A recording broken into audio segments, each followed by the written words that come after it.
Alright, let's see if this is working. Nice. I think we got it on the first try. Alright. Yeah, everything is a mess. I'm a mess today. We're gonna see. Let's see what's up.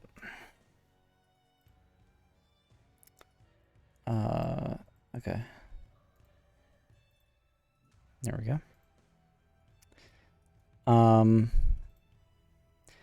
So yeah, today's gonna be, oh yeah, I need my controller. Today's probably gonna be a shorter stream and somewhat more relaxed and somewhat less try hard because I got my Slaughter Elemental set up basically rockin' and rollin' last time.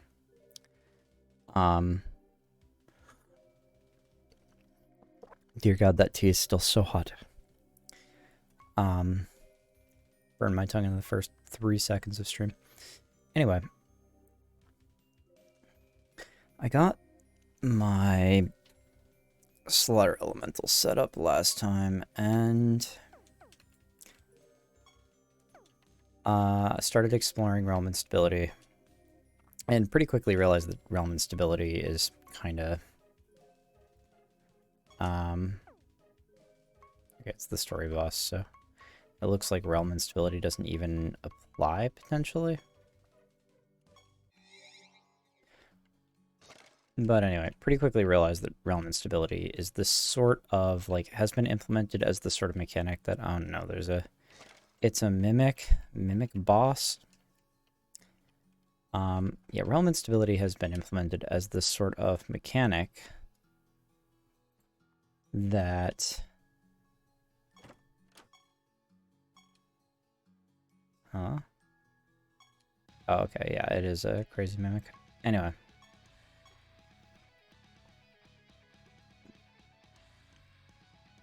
This creature is killed, it transforms into one of the enemy creatures. Realm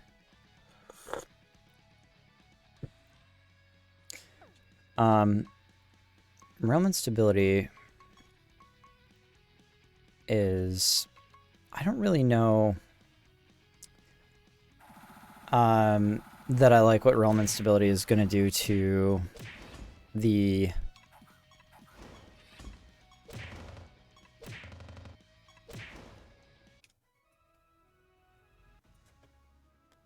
How on earth? What? It just kept getting the original trait back, I guess? I don't know.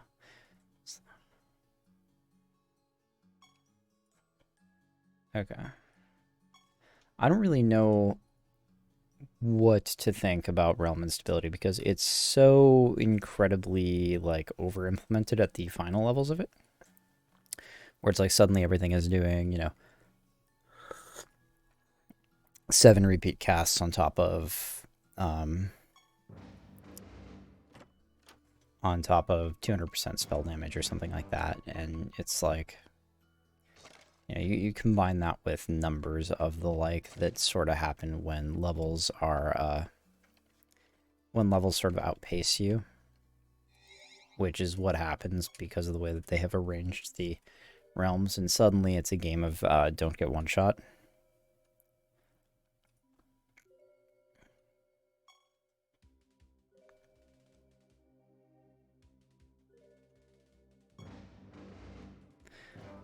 Or have an answer to everything that could happen on the opponent's turn. And I might try to retool this into a version of the Slaughter Elemental that can actually run it, but I think that's going to probably stretch me pretty thin. Arena, huh? Team of creatures. Draft a team of creatures to fight against enemies and earn exclusive prizes. Cool. That's going to be fun.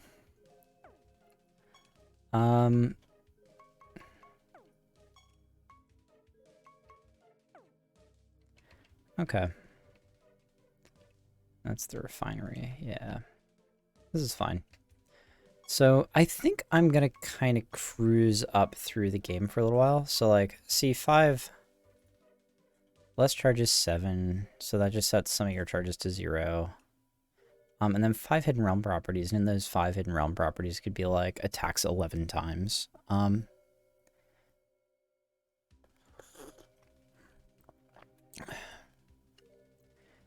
return provoke, gem sealed after casting. Good luck. Wonder what good luck means. Oh yeah, it's probably rerolls, honestly. But I'm thinking I can probably deal with 2 realm instability as I go through the rest of the realms. But I'm not going to try for 5 until I'm able to sort of retool using all the tools in the game.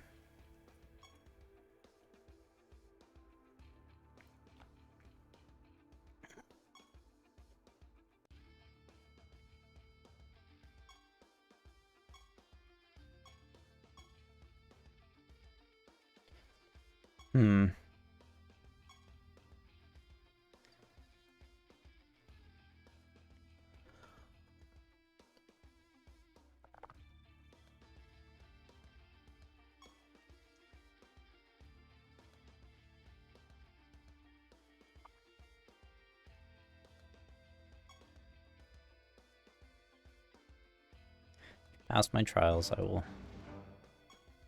will help you. Alright, good. So I've probably got some perk points. 170 perk points. This is actually probably stronger than I thought that it was. Initially. I could use this to grab a permanent slaughter. The thing about the slaughter is that I honestly don't feel like it. Let me see how. I think the issue with slaughter, right, is that it had very few charges. Yeah, slaughter has 3 charges, so that's kind of why you need to be able to cycle it infinitely. All right, we're just gonna chill and play through the game a bit. All right, what is going on here? Oh yeah, realm instability is going to make it so that I may actually turn realm instability off all the way up through 175, because like the problem with realm instability as things are is that it's going to change the order in which I get monsters.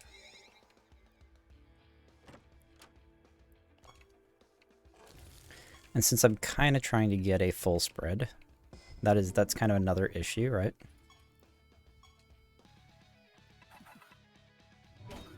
Oh, all the mimics go first, that's right. It could be really really bad. Nah, it's not gonna be. Corpse explosions go off, everything dies.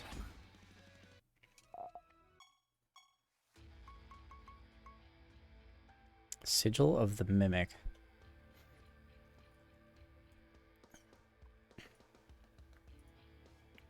If all the creatures in your party are mimics, they each have a 25% chance to start battles at the top of the timeline. That's strange, because don't mimics de facto start at the top of the timeline or something? Or at least the one that I've seen, I guess. There's probably a whole race of mimics, so...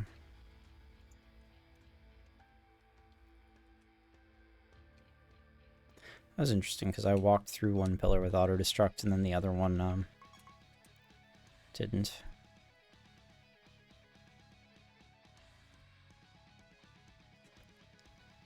You buff an enemy, they debuff them instead. When your creatures debuff an ally, they buff them instead.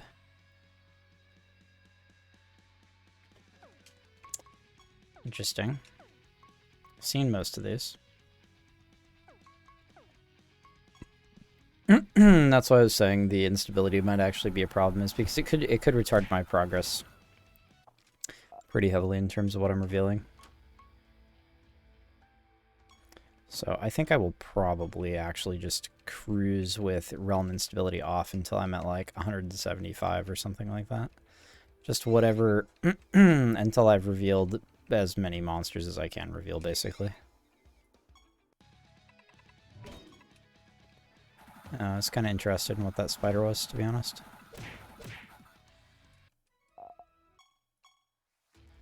Electropod spider. Can look it up. Sorry by name. Electropod spider. What? There it is. I don't have enough mana to summon this guy. Crazy. Start of each enemy's turn, this creature has a 20% chance to deal damage to them equal to 40% of its speed. Malware, huh? That's interesting.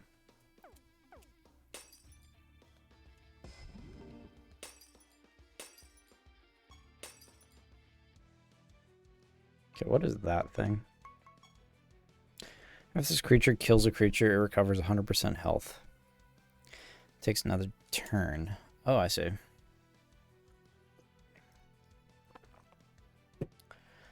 This trait only allows the creature to take an additional turn once at a time.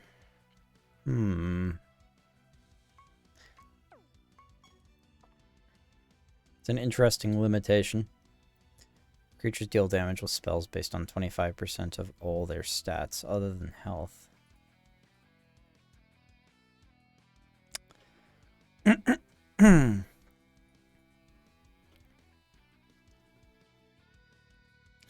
Other than health means 4 stats, so it's just deal damage based on the average, which might actually be the best way to deal with my animatus. Scaling.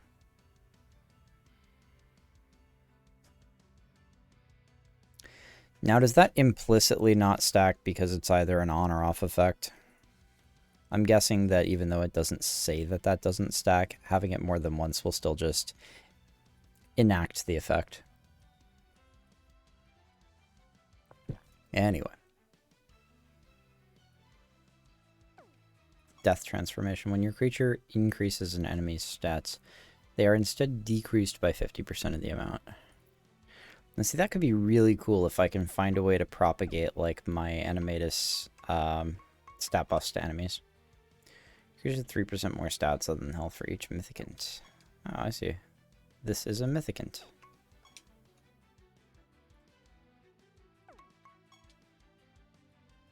Start of this creature's turn, against defense equal to 50% of its attack. Okay, nothing too interesting over on the opposing team side.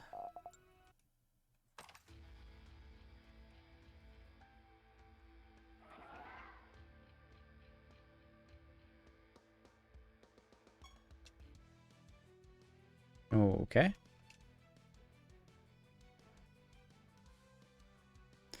Immunity buffs and takes 50% less damage. After this creature takes damage, it is sent to the bottom of the timeline. That's interesting. I mean, you can just build a whole team out of ethereal creatures that do nothing but do nothing but passive effects.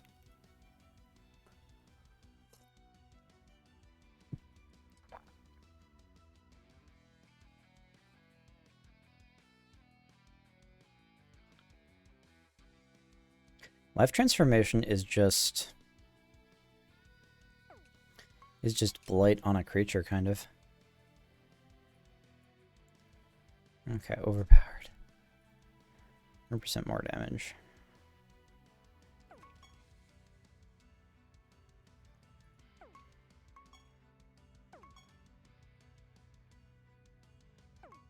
I've definitely seen that one.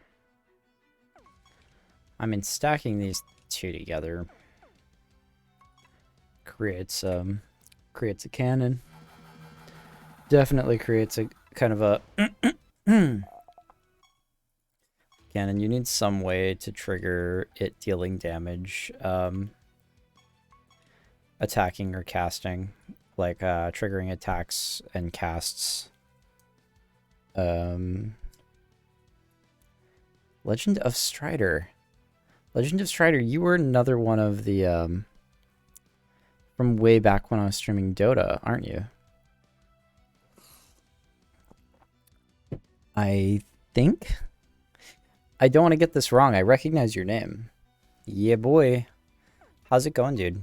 I am doing this really weird TRPG at the moment because streaming Dota is not an option because... I mean, I don't know if I would be streaming Dota if it were an option at the moment. It's competing for my attention with a lot of other things, but I'm down in Florida taking care of my grandfather, and I can't really, like, even at night, being the caretaker, it's like I can't get locked into something where I can't leave.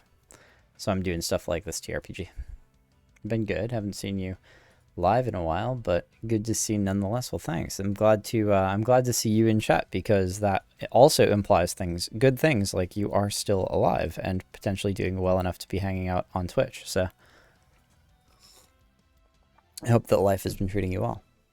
What is this trait? Augmentation. As this creature kills a creature, the creatures gain a random buff for each buff, debuff, and minion the target had before it died. Yeah, I mean, potentially kind of good if you're taking all sorts of buffs, debuffs, and minions on the opponents. 3 random traits. Start of battle traits, which is interesting because they probably go right around like trait limitations. Still doing touch typing stuff. Yes, I am, actually. I am now up to a pretty solid 135. And I get like scores up to like 145, 150 sometimes. If I am like if it's a nice clean prompt and I get through it without typoing. But I say 135 because like I don't know if I would test real average 135 like testing against stuff that I care about, but pretty much if I don't typo I hit 135 nowadays. Like if I typo in Trainwreck, I probably dip to like 115, somewhere between like 100 and 115. And if I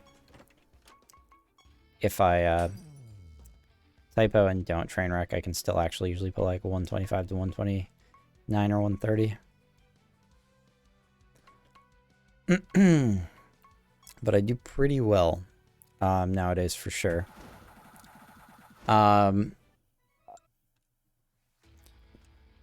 It's become a weird exercise trying to get faster at typing, actually, because at this point I have run into some interesting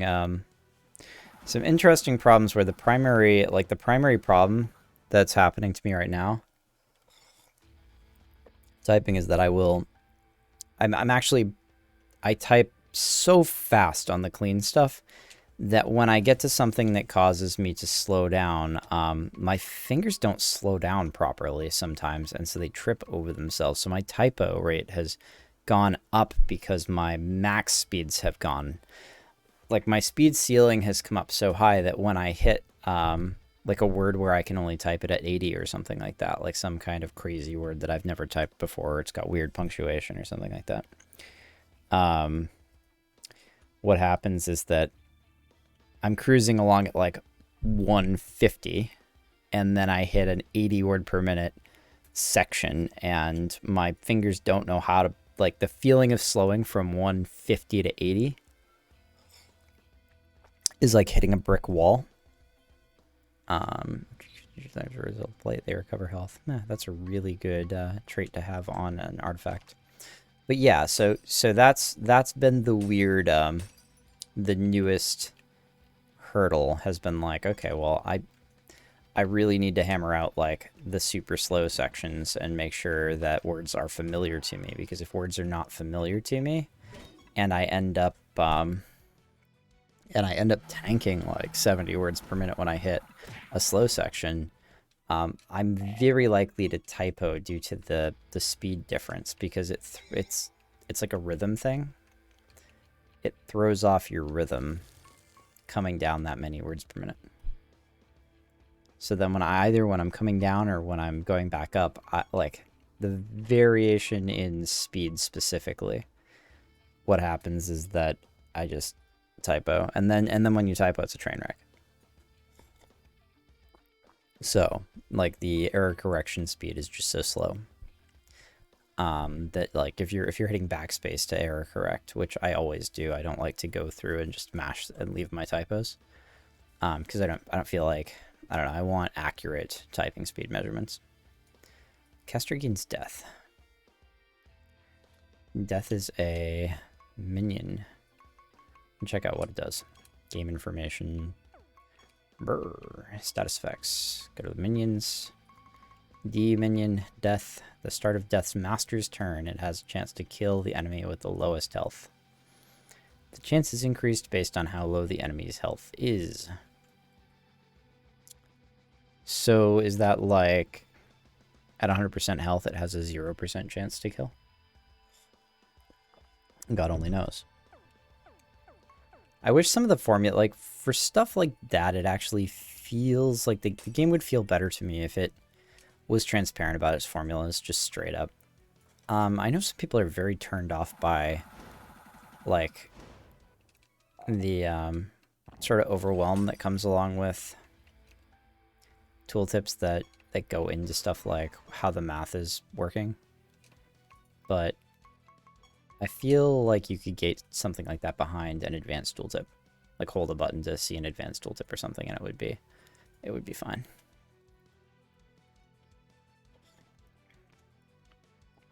After your creatures is repelling, take damage from attacks or spells, they reflect 50% of the damage taken back on the enemy. This trait does not stack. So as long as you keep repelling on your team, I'm sure there's a monster somewhere. I'd have to look it up at this point because the bestiaries become so huge, but wait. Gain repelling. This creature always has repelling and takes 90% less indirect damage. That's pretty wacky, right? But yeah, I think... Wait, what? Is it red eyes? Well, this one's got white eyes. Okay, so because this one is fused with something. Heal instead of damage. What? Creature spells heal instead of damaging. That's really good for blight builds. I've been seeing so much blight tech. Paradox Grand Strategies had that issue for a while, and to an extent still does. Paradox Grand Strategies, huh? What is that all about? I've never heard of the game. But yeah, I think a lot of games could stand to be a little more transparent and a little less hand-holdy with their players, and obviously Siralim is on the less hand-holdy side anyway. Like, other than the game giving you a lot of latitude in the beginning. To, like, learn how to construct a reasonably good team. That looks like a... I mean, I guess technically that looks like there's something there. But it almost just looks like an empty tile. A lot of games could benefit from, I think... This is a fused monster. Have I seen this before? Creatures repelling buffs now have a 60% chance to prevent damage from spells. Huh. That's good. Could benefit from, you know, a greater level of transparency in general. And just eating the crow that certain players are going to give a game like that for being, you know, a little overwhelming or whatever. Or erudite or whatever accusations people want to levy against games like that. I feel that the benefits largely outweigh the cons.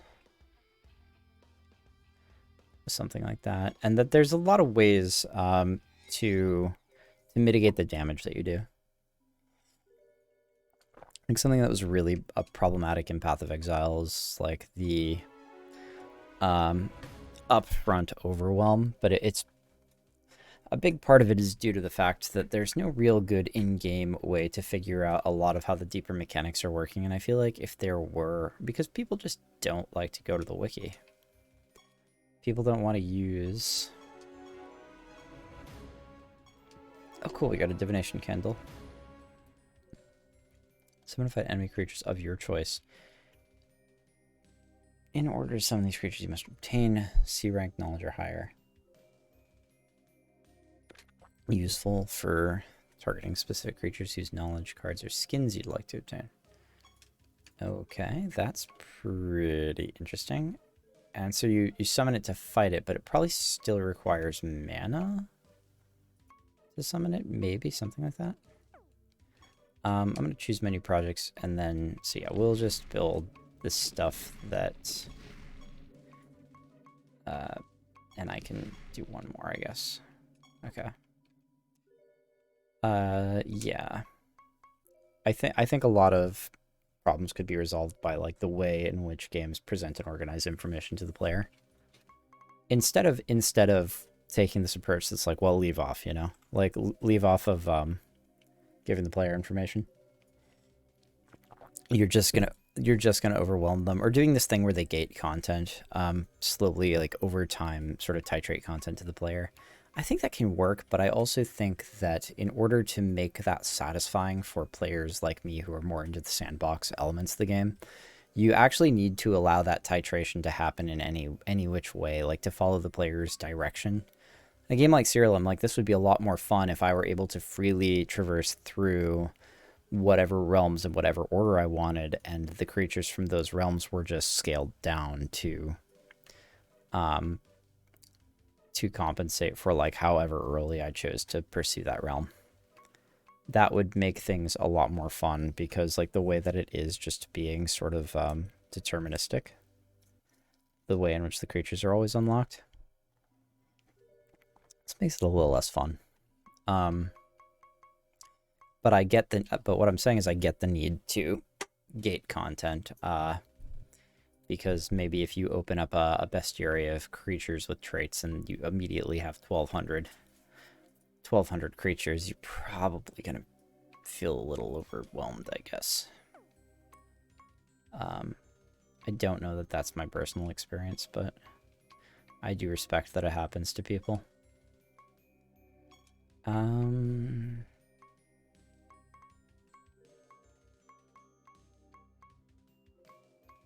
Divination Candle where?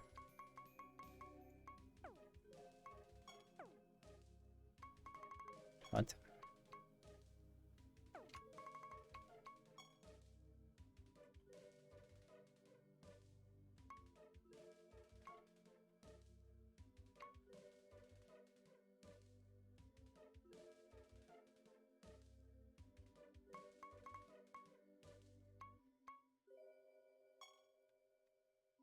Wait, why is this in the...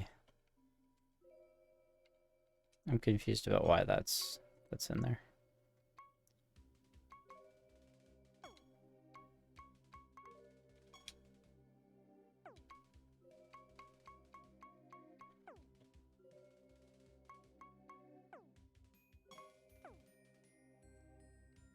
Where? Oh, come on, man.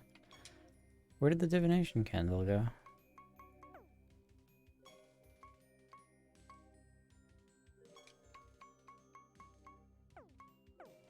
I mean, it said I could use it, but...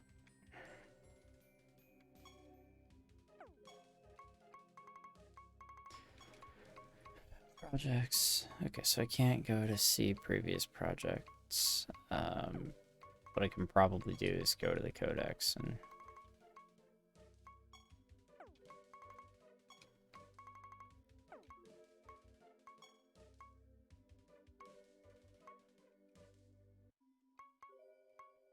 No.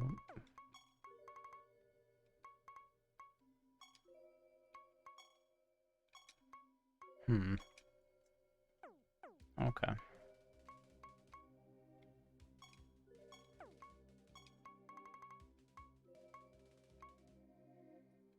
Guilds and false gods. This is interesting. Unfortunately, I don't really...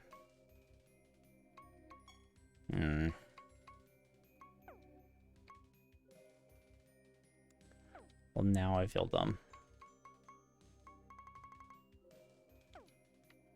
I did not pay attention because I assumed that it was just going to be the exact same as everything else.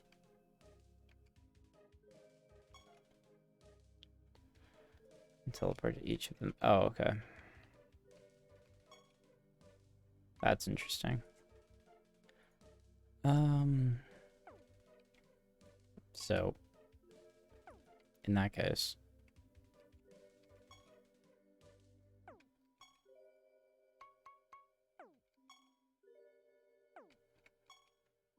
Did I miss it or something? I'm so confused.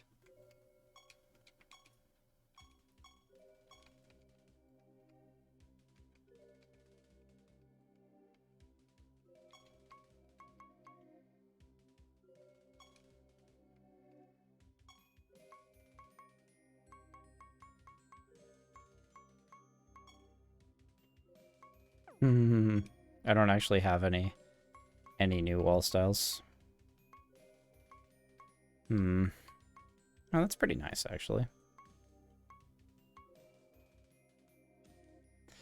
That's horrible. But this is actually pretty nice. Except that it really doesn't work well with the walls that I've got. I can fuck with the background style there. Gotten a whole bunch of different backgrounds. It's a pretty good one. The blue stars is pretty good. Ooh, I like that too. Maybe we'll just go with the Vertrag Blue Nebula. Man.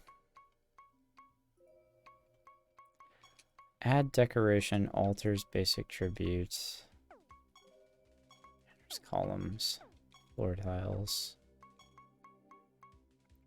Okay, so you can combine these.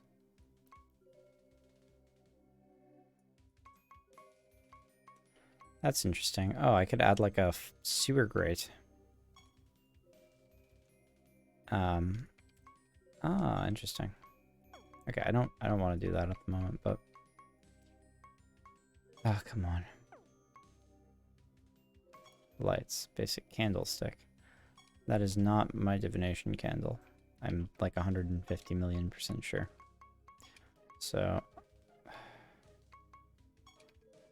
I'm going to put the other calendar right here and just, oh no, that's the same calendar.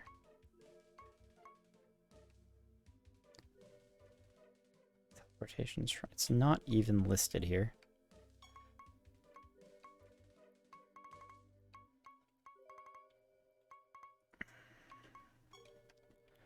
So if I put a customizable NPC here.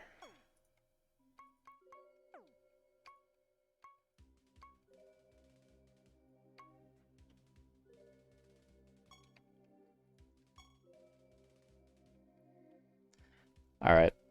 I have not looked up anything about this game so far, but I think we're going to divination, how to access divination candle, Siralim. So I feel like I missed it.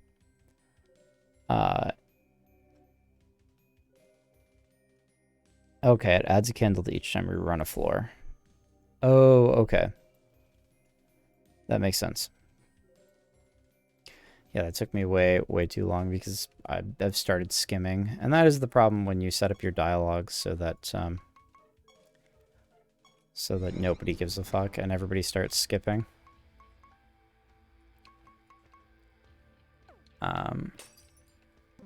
You basically can no longer count on the player to read things that are important that they should probably be paying attention to. Anyway, I'm going to run on 0 instability, and I'm basically just going to go for a while. I think that this team will carry me more or less however far I want to go. Death Carnage. After this creature kills a creature, it gains 35% of the target's attack, and defense, and speed. See, that's honestly not as good as you would think. 7% more int for each non-ethereal source. Yeah. Okay, so this is the new one. After an enemy casts a spell, that spell gem is sealed. Huh. Not bad. That is a pretty good passive. I don't know. Viper's Mind. At the start of this creature's turn, it gains intelligence equal to 50% of its speed. Seen this guy before. Yeah, I've seen everything here now. Wait, actually, this is a different guy. Rattle your creatures gain 3 random traits. Mythicans.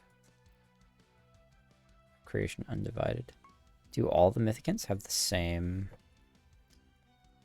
Mythicant populi? Wonder if all the Mythicants have the same trait. I feel like I saw that one on the last creature. It may have just been similar and I'm not remembering properly. Right, so I think I haven't seen this guy. You have 20 unspeakable frights. At the start of an enemy's turn, they have a 20% chance to be sent to the bottom of the timeline if they have feared. Bad. 75% more damage. The target was stoned. Determination and yielding. At the start of your creature's turn, they recover 15% health for each Mythicant creature fighting on your side. This trait does not stack. I mean, that doesn't really sound as good as, say, what mending does. Was it maximum health? Maybe I misunderstood. I thought they just recover 15% of their health, but I don't think I've seen this one. This creature casts a single target spell on an enemy. It deals 50% more damage and afflicts the target with stone. It's not bad. Especially when you can do things like have it happen on trigger and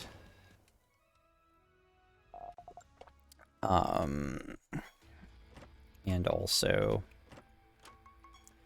have it double cast and that sort of thing. Okay, so I'm destroying these, but I'm not getting anything out of it. I really need to, at some point, consider grinding favor with like one god or something so that I can actually run around in a realm and compulsively destroy doodads the way that I tend to and be rewarded for it rather than just experiencing great disappointment. Attract some nearby creatures too. So this is the Divination Candle. Costs 1,000 power, and the cost is increased each time you use it in the same realm. Okay, so... okay, so I can only use it to attract things that are C rank knowledge or above. Got it. I mean, it basically said as much, but it's clicking for me now that I've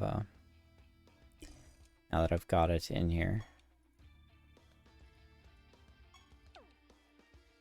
Oh, it actually spawned a creature right next to me. That makes sense. For some reason, I really thought for sure it would, like... Wait, so it's... Okay, power cost 2,000. It updates in the menu. It just doesn't update in the text. What do you do?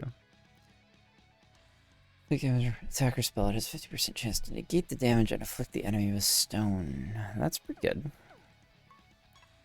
Definitely better than some of the other ones I've seen. It's just 6 completely different Medusas or Gorgons. Sigil of the Gorgon. Your Gorgons deal 35% more damage to enemies with stone for each Gorgon fighting on your side. Not bad. Wait a second. I didn't summon a second group of these, did I?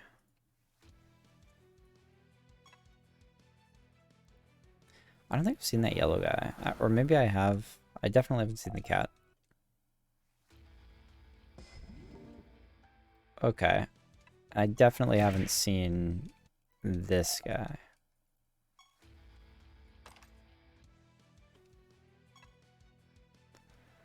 So, or what was I going to say? The salamander came running. Another one? 4? Wait, so it's been 4 of these guys. 4 groups of them. It's pretty different, honestly. So wanting to grind knowledge for creatures. So how much knowledge was that? That was the question. Like, all in all.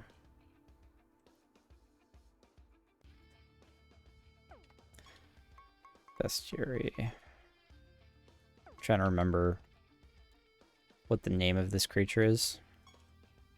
Fire salamander. Oh, wait. Can I just look at it from here?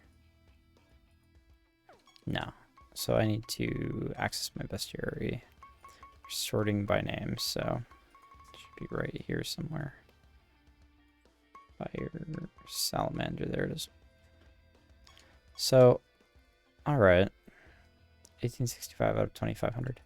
So how much... That was 4 combats for 1000 power. I kind of wonder...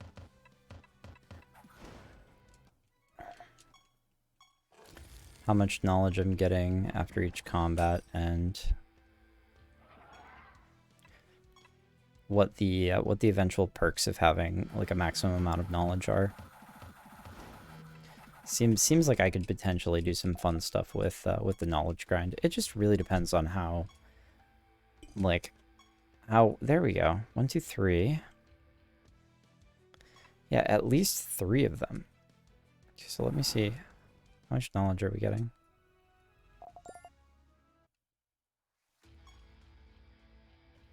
So like 1895 or something previously.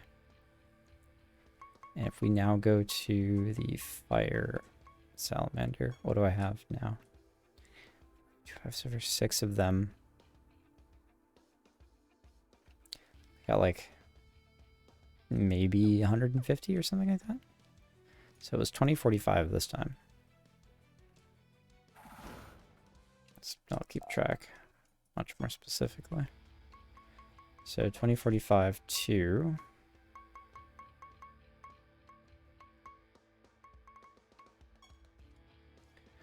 2225, so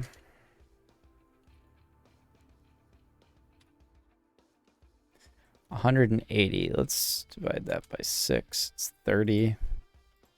So 30 per guy. So 2225 plus 180 should give me 2405.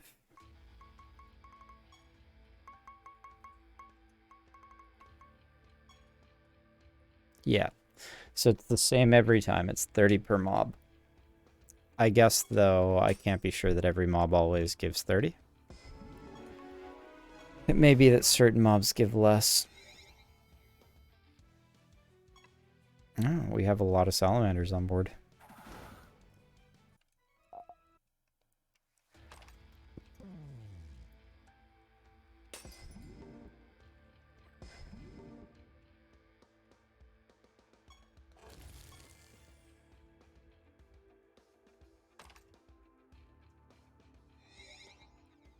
The slaughter lineup is pretty fun so far, honestly. I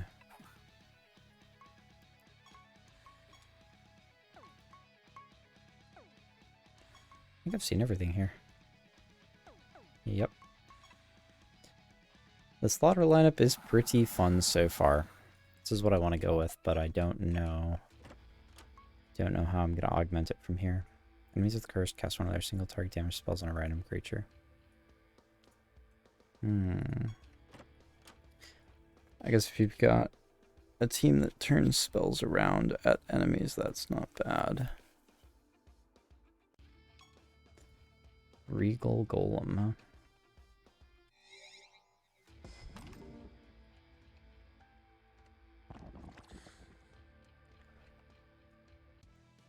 We are still finding salamanders. It's like it summons...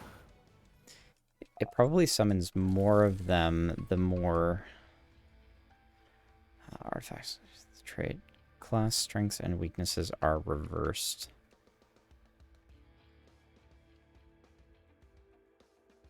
Okay. Let's just swap all the less than signs for greater than signs, or vice versa, in order to figure out what's strong against what.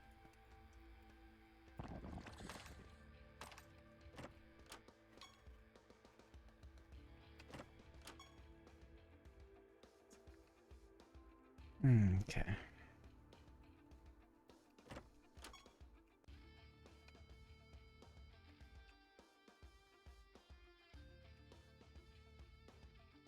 amazing to me how much this game gets away with, honestly. I get why people play it and still like it, though.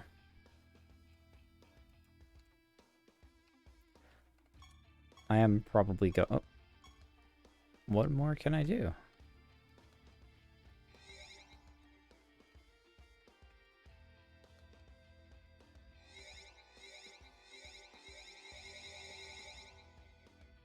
Oh, there we go.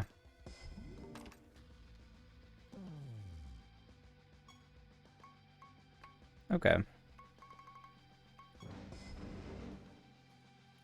Yeah, so one of the things that I'm gonna have to do is grind favor with the gods. I'm definitely I'm gonna get to a certain point with this game, and I'm absolutely going to pop open Cheat Engine and just speed up the game 100%. There's no way that's not happening. And just make the game run faster.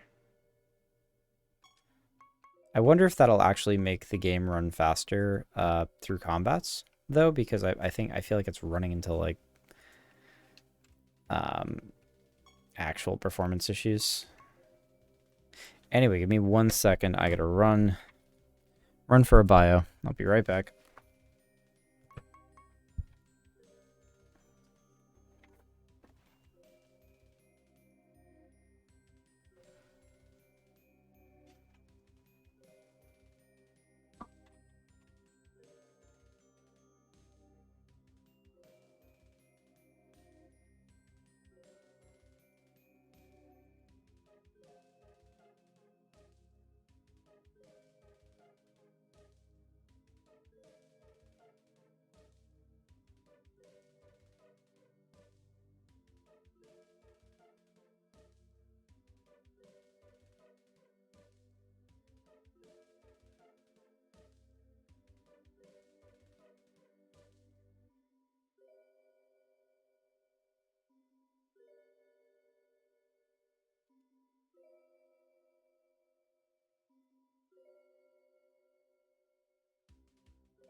Yeah, we're just gonna blitz down. We're just gonna blitz down the content at this point. These creatures appear familiar to you. I suspect not, but take a closer look. These shadows are reflections of your creature's inner turmoil. They are a culmination. Journey thus far. This negativity, huh? Oh, wow. What? Deal 75%. Feared.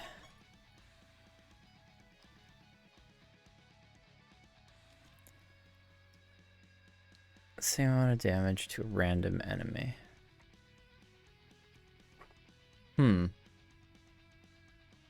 So that is only when your other creatures deal damage during their turn.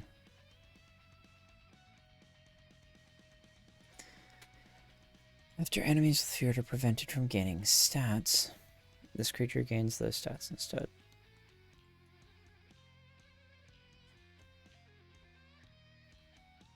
That's really bad.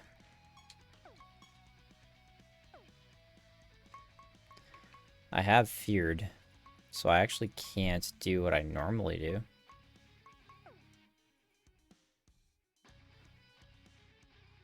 Not only that, but my slaughter elemental is not going first. This is pretty interesting. This creature afflicts 3 random enemies with feared. 60% less damage with attacks. It's the bottom of the timeline. That must have happened. If they have feared. That is probably what happened.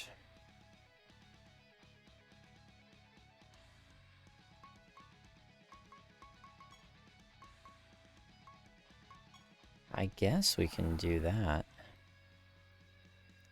This guy will trigger rapid dementia, which may just end the combat. Yep. Good.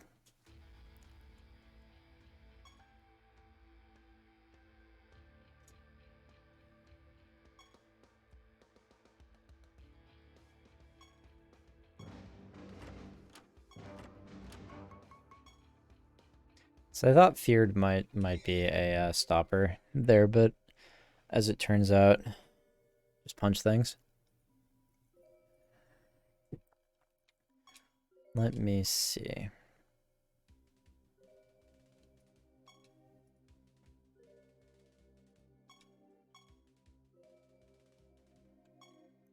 These unlock missions. Missions are repeatable projects that reward you with all kinds of useful things, some of which can't be found anywhere else. Check them out when you get a chance. All that said, venture to the torture chamber. Okay. These are repeatable projects that reward you with spell gem crafting materials. These are repeatable projects that reward you with true materials from the creature of your choice. Huh. Assassinate creatures that you have rank S knowledge about. Okay. I get it.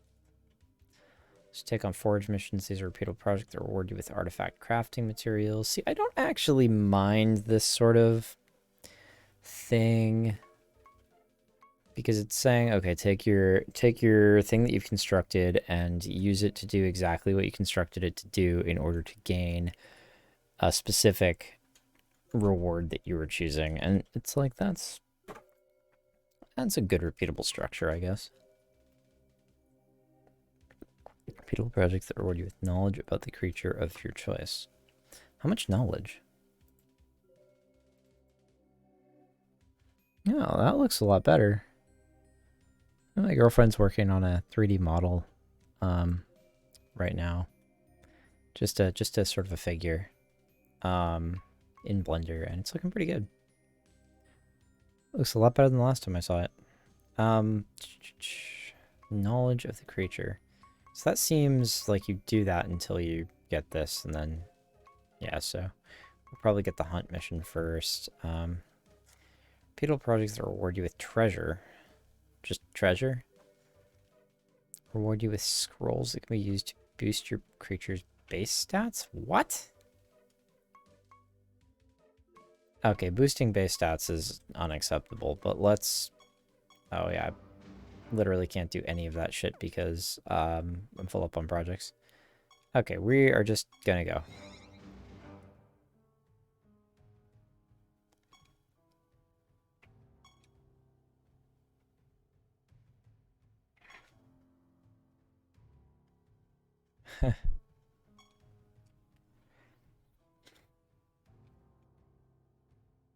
Piece is not necessarily in the same order as before. That's how he always talks. Okay. Come, let's let us venture forward. I kind of like this little purple wizard guy. He's a bro. He's a bro doing bro things. I feel like I should probably spend my 240 perk points, but I'm sort of running out of things that I need to spend them on. I don't know if having my animators split the damage it takes with the 6th creature is actually any good in this case. Animated gem is probably very bad for me, considering the animated gem could cast Slaughter. The animated gem casts Slaughter, I think I just instantly die. I mean, it depends. I think probably it causes the animatus to cast it again. So really the only thing I can hit here is Grimkeeper. I can definitely get these, but 4th creature's first 5 spell gems. I mean, I guess. It seems acceptable.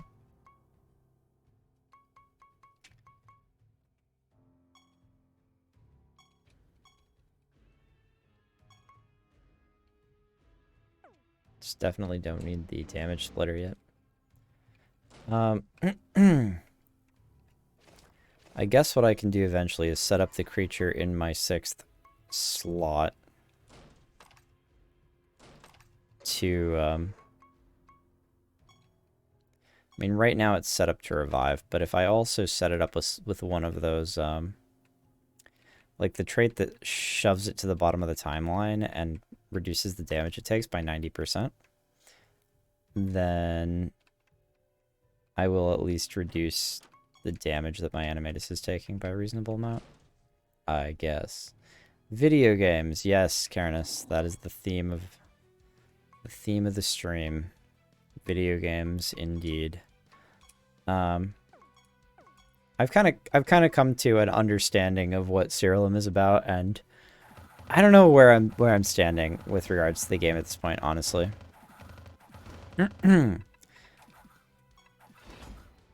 I'm very much okay with, like, just continuing to blast out realms for a while here.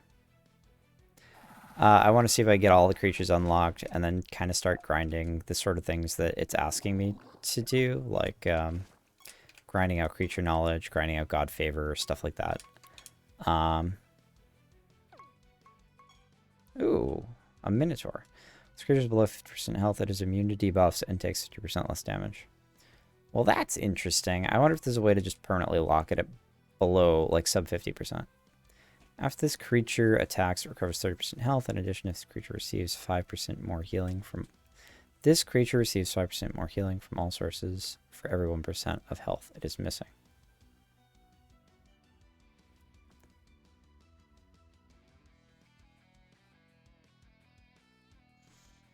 Feel like there's a way to abuse that.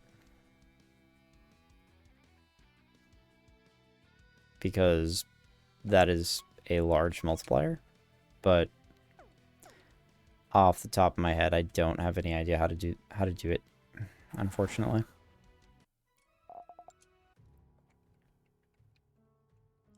So this game is becoming like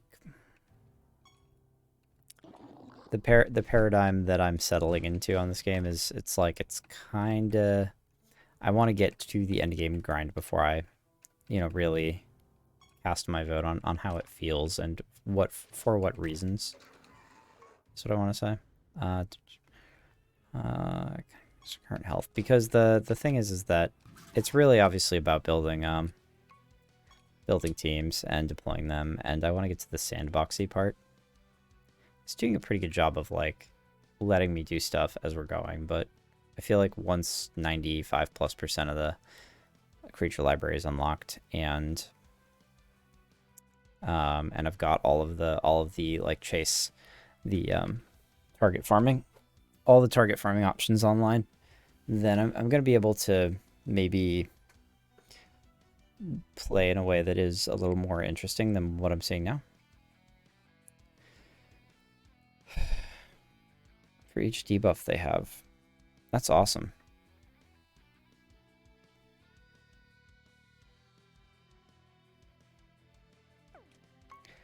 The more damage doesn't actually cap.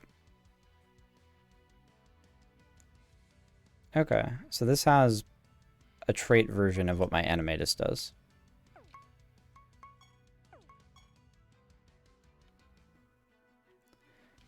If this creature takes damage from an attacker spell, it afflicts the enemy with a random debuff.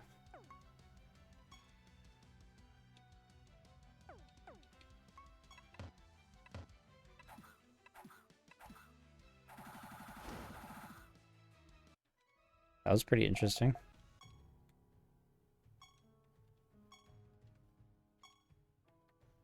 Oh, I should have read what the Frostbloom does.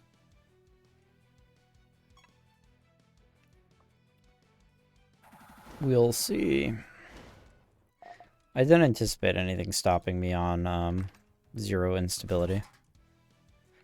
And I kind of just want to get through it at this point.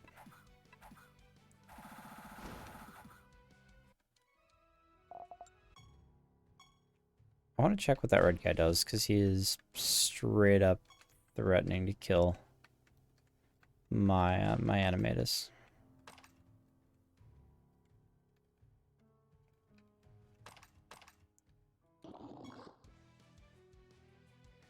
Okay, no red guy this time.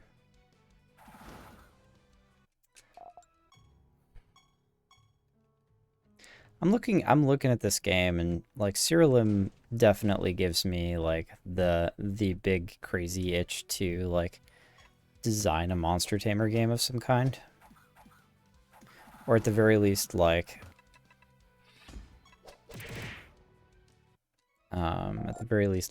theory craft the skeleton of one. Like what could I conceivably correct the problems that I'm seeing that I have an issue with this game?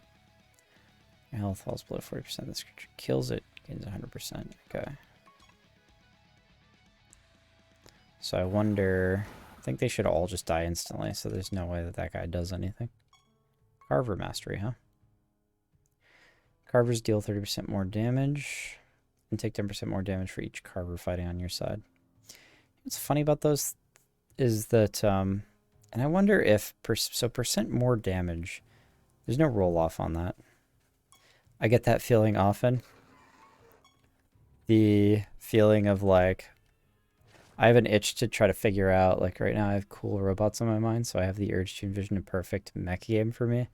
Yeah, that's the sort of thing where I'm like, I want to sit down and really write out like, okay, what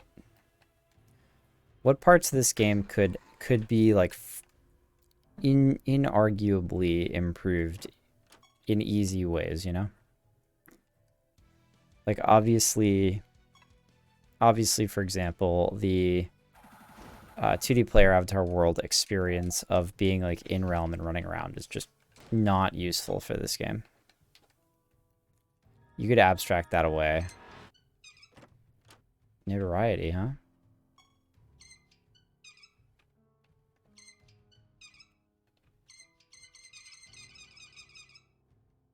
Man.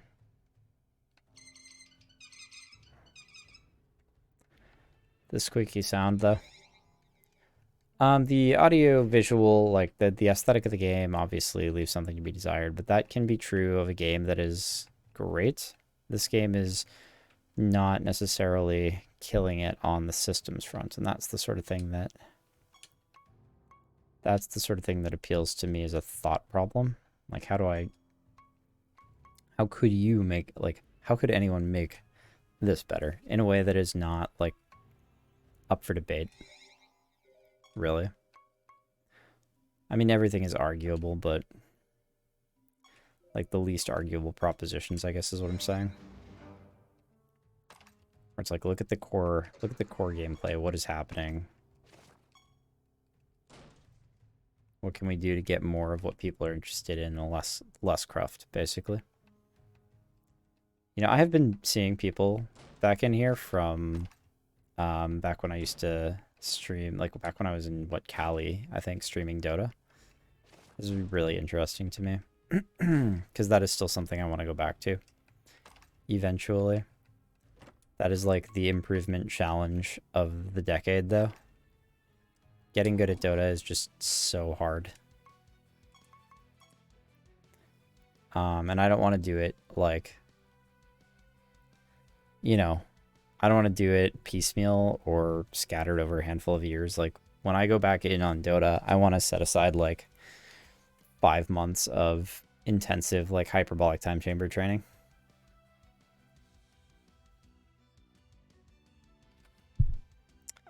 Wild Stabs trade is so good.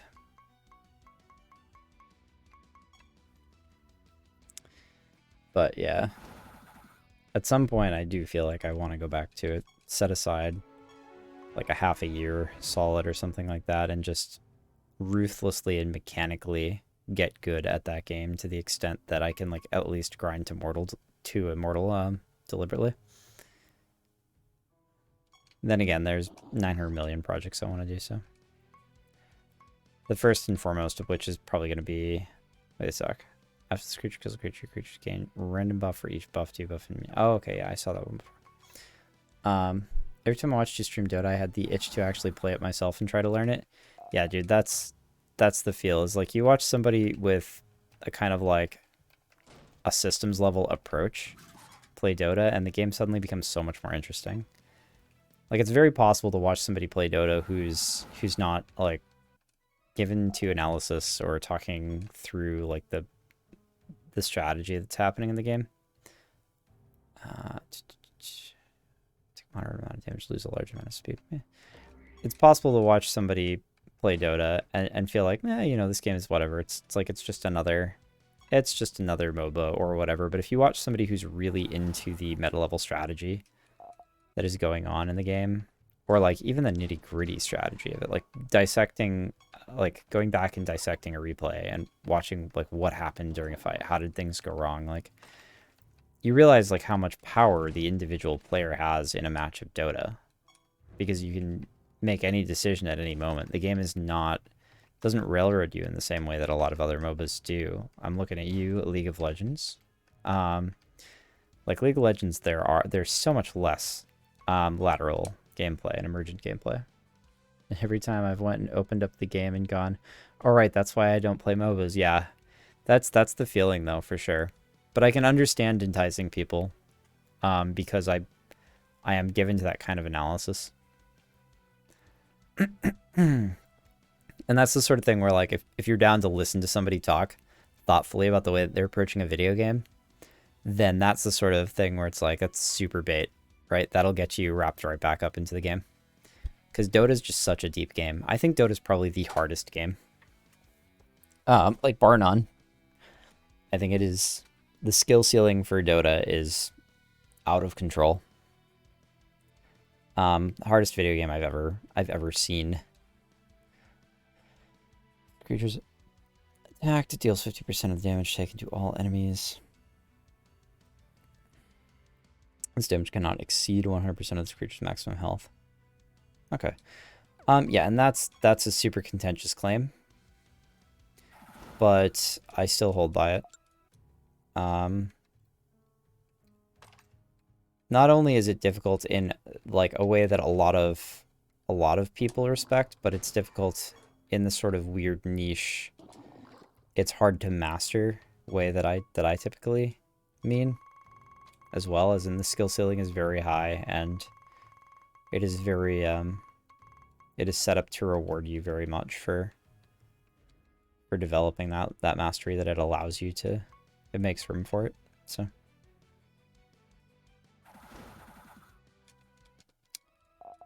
but yeah, MOBAs are uniquely frustrating.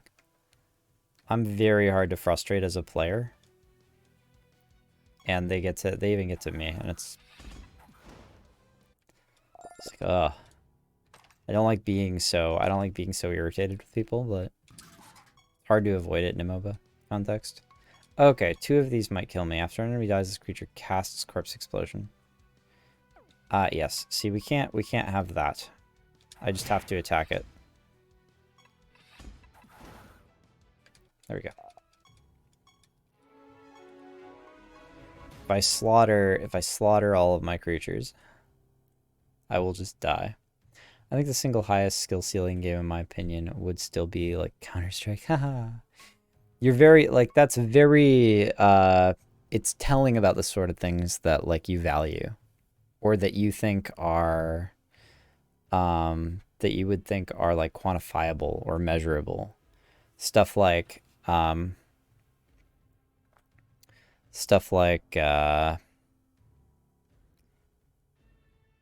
kinesthetic execution and finesse, like kinesthetic finesse or acuity.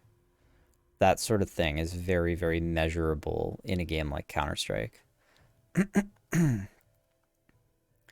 dies for the first time in battle. It resurrects 50% health. Instant speed.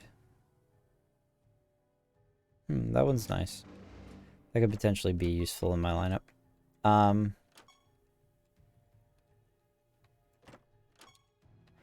Counter-Strike is obviously...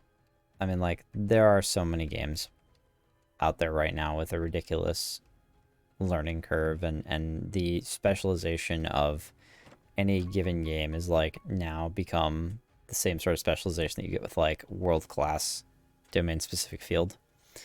Enemies take a large amount of damage and have 50% chance to be afflicted with Frozen. That's not bad. Frozen is good. Frozen is probably the best debuff in this game. Just says they don't do anything.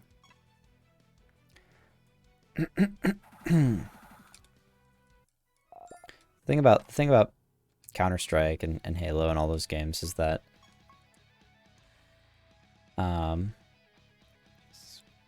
cast corpse explosion. Yep. Gotta take him out again.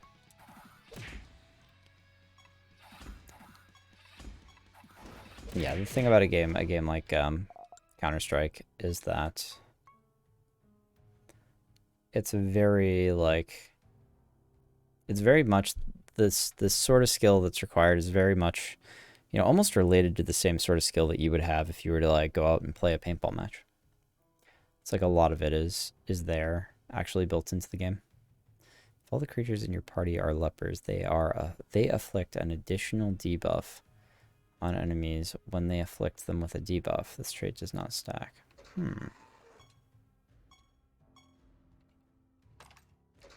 I sort of want to see if I can't get like something like that, like a layer of debuffs going on top of my corpse explosion stuff to cause enemies to multiply the amount of damage that enemies are taking.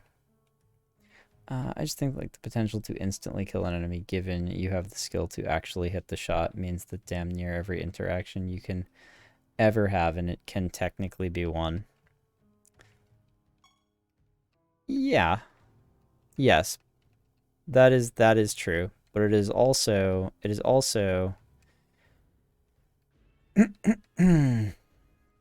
problem solving space is fairly like narrow compared to, oh, I don't know, what would be a great game that's not Dota.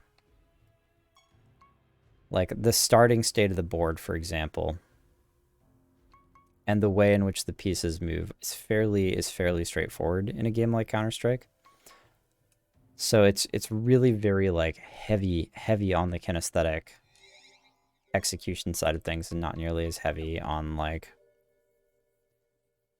the noetic or cerebral end of like learning how pieces move together and learning to fit them together on like a higher strategic level. Oh, Demios died. Hebron dies. Well, shit.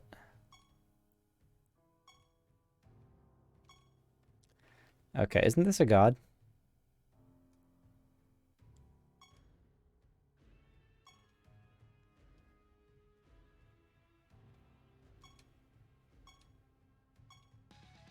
Wait a second. This guy is only a level 138, though. Oh, it's an avatar? This creature is immune to damage and debuffs except from that of Tenebris, God of Shadow. Oh, okay. So he's just immune. Well, let's see what we can do. Maybe we can kill all the other creatures, I guess.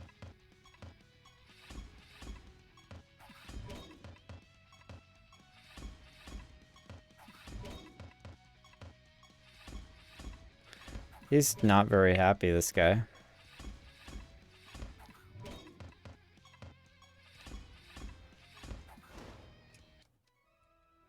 There we go. Your mind is not your own. Okay.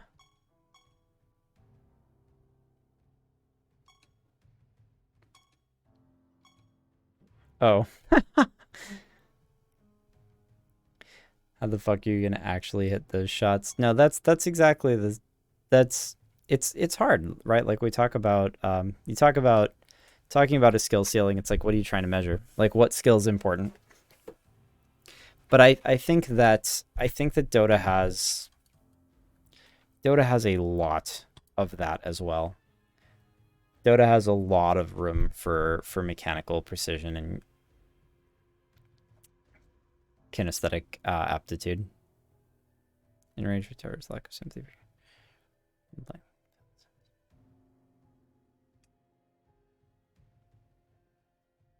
Oh.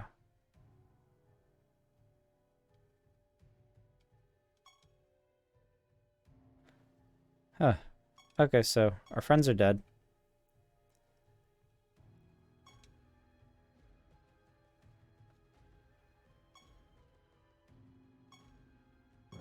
Got our 50 perk points. It seems like I'm going to be able to unlock every perk eventually, which is very weird for me.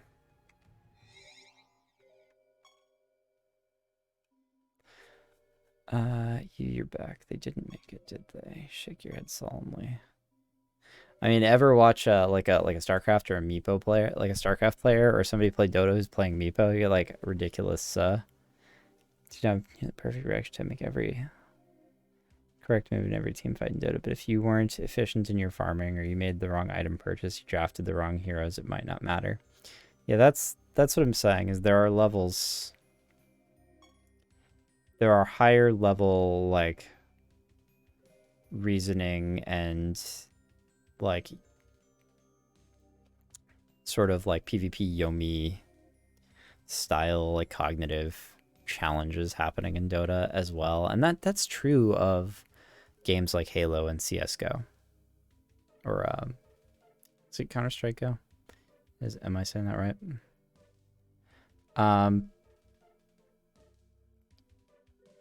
Watch Abed play Meepo. Yeah, like exactly. There's a like an absolutely terrifyingly high skill ceiling in terms of like mechanical execution for stuff you can do in Dota as well. But there's also really higher level elements that like make me really happy. Things like drafting, things like item choices and counter choices, things like keeping,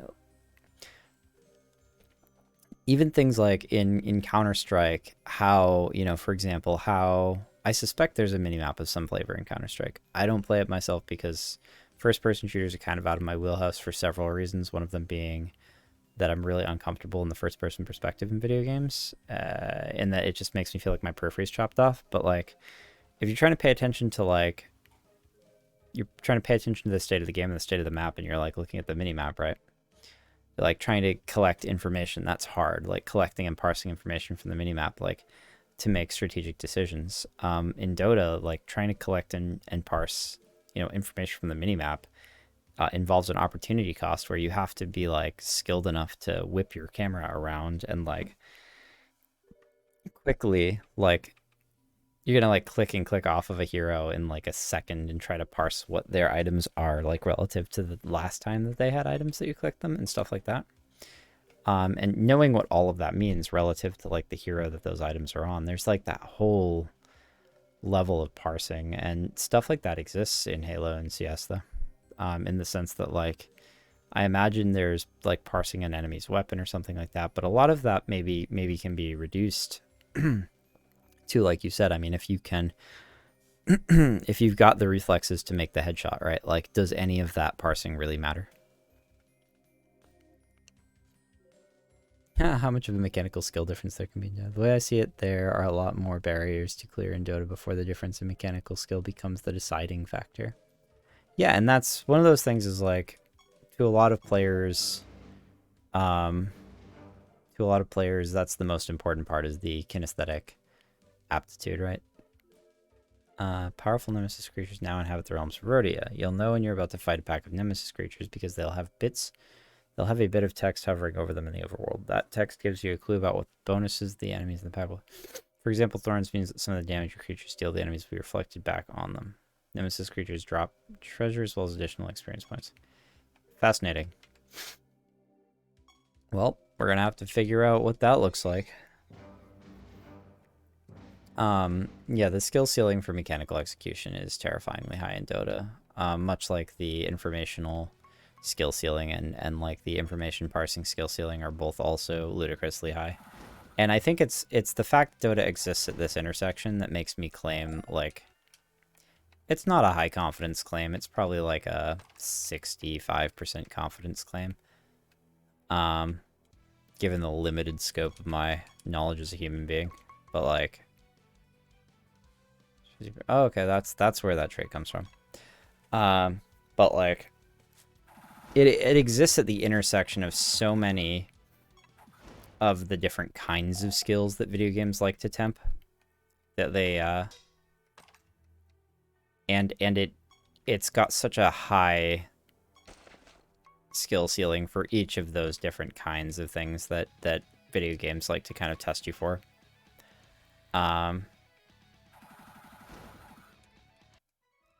That it seems like a good contender to me. Socket and artifacts trade slot. Yeah, okay. Gargoyles cast. After your gargoyles cast a chaos spell, your gargoyles gain 20% attack. Interesting. But certain players care much more about certain kinds of skill. That's true. I definitely, like, my ship comes in a little, you know, I favor this sort of, like, cognitive skill that's involved in crunching, like, spatial relations problems and thinking moves ahead, like in a game like chess. But honestly, a game like chess I feel like is too easily, like, solvable. You can have 5 additional stacks of direwolves. 5 additional stacks of direwolves? What? Seems awesome. Okay. So, like, a game like chess has too few states. It's obviously easily solvable, which is how it got, like, solved basically by AIs, like, isn't it Deep Blue, the AI, the first AI that beat, like, the world champion?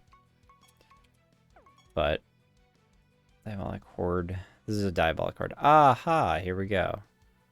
Your Diabolic Horde have 10% more intelligence for each Diabolic Horde. This is cool. For each Diabolic Horde fighting on your side. So this is, like, this is a group of creatures as a creature. Crazy. Anyway, yeah, so it's always going to depend on who you ask. What is meant by skill? What is the most important skill? What does it mean to quantify those skills? These are all things that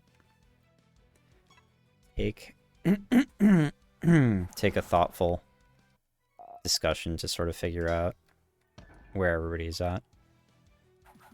Oh, good. More of these guys. Never seen them before. There's some more attack for each Diabolic Horde fighting on your side. There was some more speed. Okay, yeah. These are pretty interesting.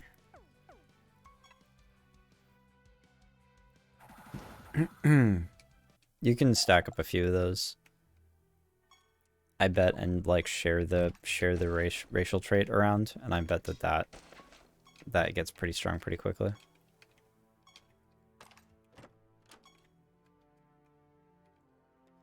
I do not need to do divination candle things yet. I'm kind of hoping to get up closer to the end of the game. Gunfurion. Oh yeah, I haven't talked to the guy yet. Surprised to see you. Community with you can obtain any information about what happens next. I am Gunfurion, the god of war. Gunfurion. Show the blue that you don't know the answer.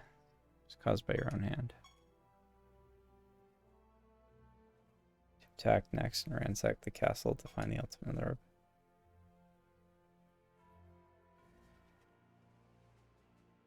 Huh.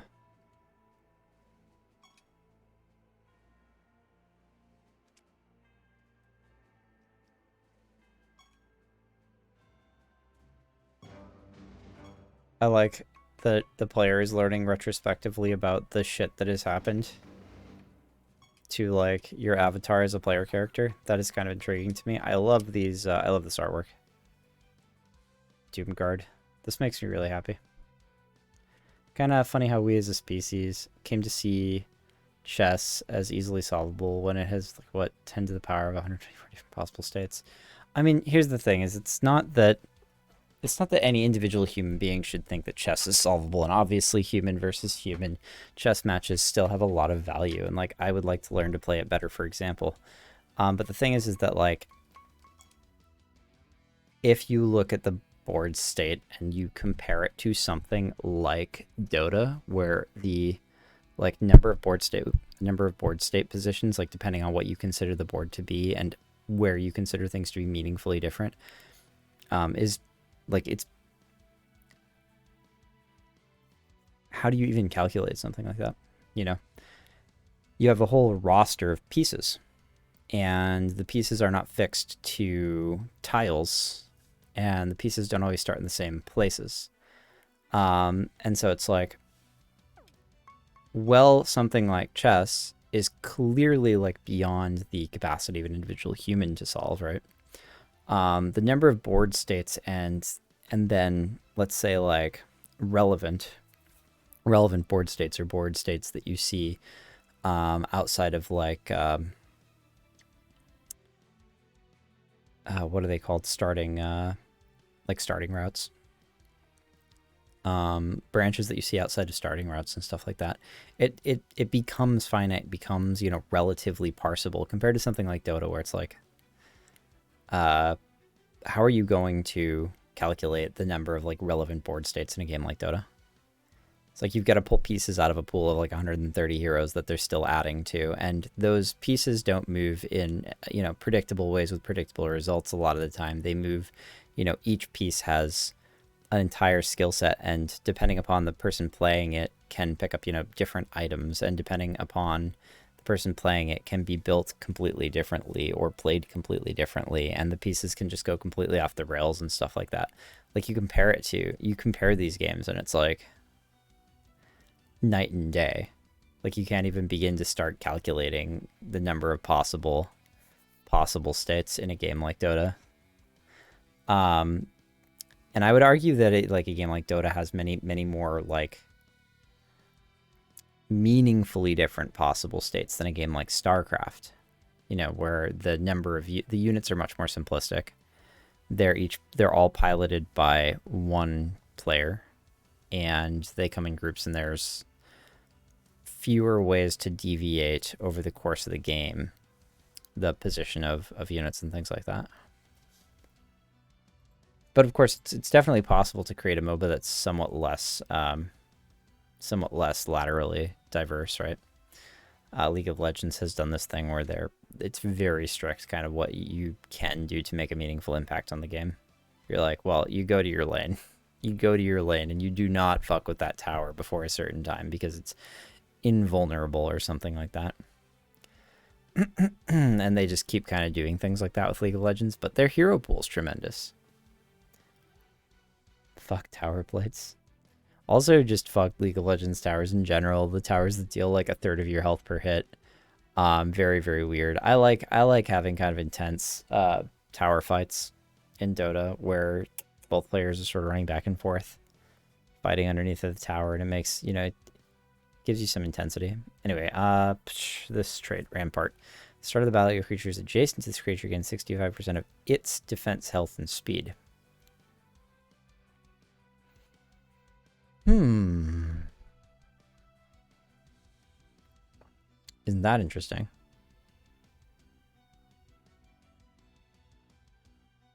That's a start of battle effect, meaning that you can push your animatus's stats, base stats.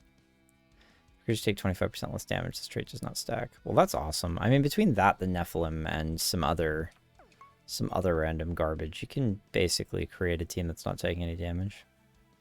Oh, there we go. This creature and your creatures adjacent to it take 50% less damage. Now, I wonder how those stack with each other is the question. I don't care so much for the damage the towers do, considering how much more quickly it feels like people can die in League compared to Dota early game. Man, people can explode in Dota pretty quickly as well. Like I think in Dota, the situation that happens a lot is that you wind up like you're dead. It just hasn't happened yet. Whereas in League of Legends, usually when you're dead right away. There's very little of that like period, that chase period where in Dota. Like, you're chasing a guy and the guy is going to die for sure, but the game, you know, it doesn't happen quite as quickly in that way. People get into situations where they're guaranteed dead very quickly in Dota as well. Fuck the way I decided to deal with 5-man pushes early game with tower plates. Yeah, I mean, that's the thing though, right? They want to control the meta in a way. 50 favor with God Furion, Knight of Necks. Okay, so more of these guys.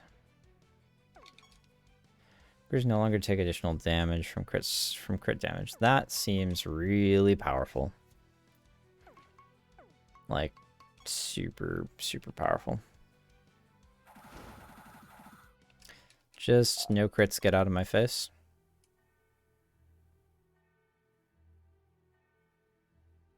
Huh.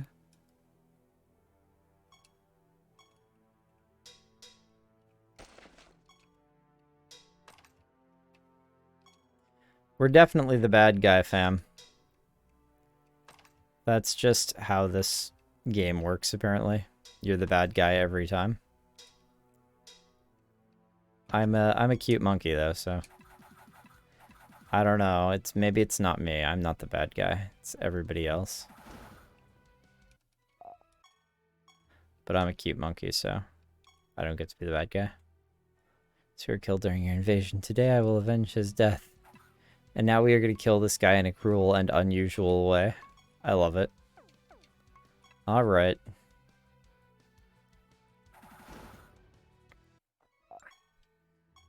Yeah, League of Legends hates emergent gameplay, for sure. Which is just one of those things where it's like, obviously not the game for me. If the developer responds to emergent gameplay by railroading the players, in increasingly extreme, like taking increasingly extreme measures to railroad the players, then that is not a game that I should be playing specifically. Because I hate it when stuff like that happens, so.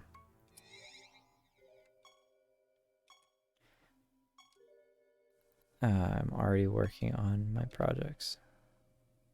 Alright. Let's go. Damage reduction stacks multiplicatively, for instance. Oh, okay. Yeah, that's really all you had to say. Yep. I get it. Hello, I hail from Path of Exile. How are you doing? I understand. Oh. I didn't even get to get to my turn. They killed a guy and that triggered a res, which triggered speed damage to happen. Okay. Got dice.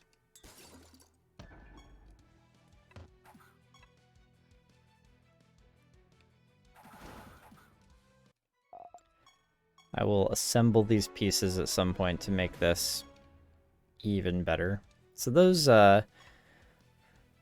knowledge scrolls that give like 50 knowledge, you're giving me slightly more than like a single kill of a creature, basically. I mean, that's nice when... that's definitely nice when... Oh, I should probably check this Bloodfang Gargoyle. That's nice when you aren't able to find those creatures, I guess is what I'm trying to say. Death Crippler. Yep, you do more against death. Gotcha, gotcha. Alright. There we go.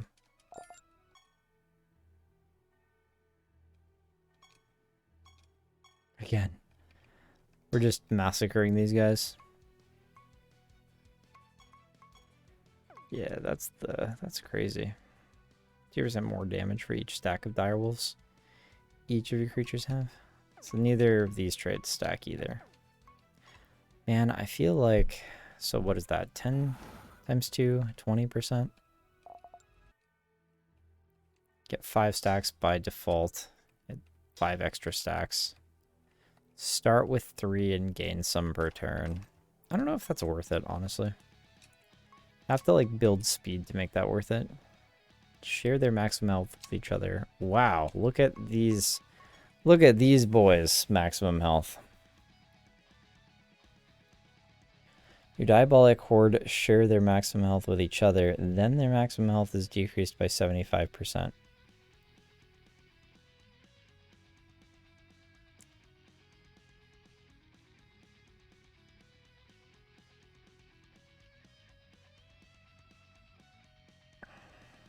How does that work out?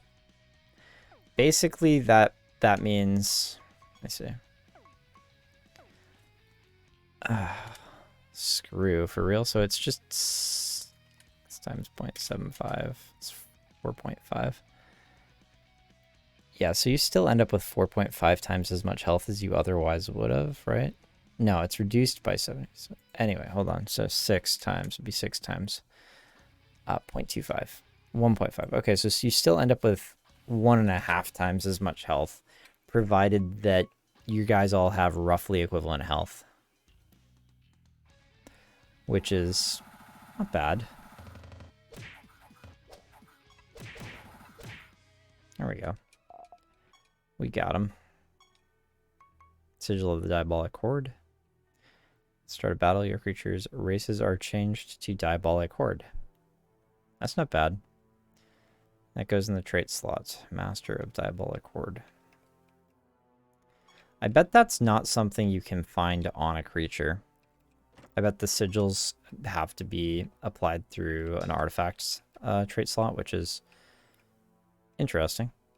It's an interesting way of keeping that out of like keeping it exclusive from a certain pool of traits, so that you at least have to, you can kind of control the player's application of that particular trait. Ceaseless Crown Anomaly. The damage this creature deals with attacks and spells is based on its defense rather than its attack. It tells you 50% less damage.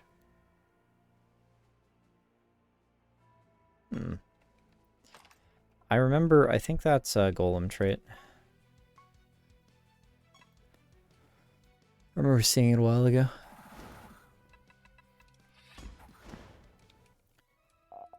The Rabid Dementia. The Rabid Demented Slaughter Elemental is a mood.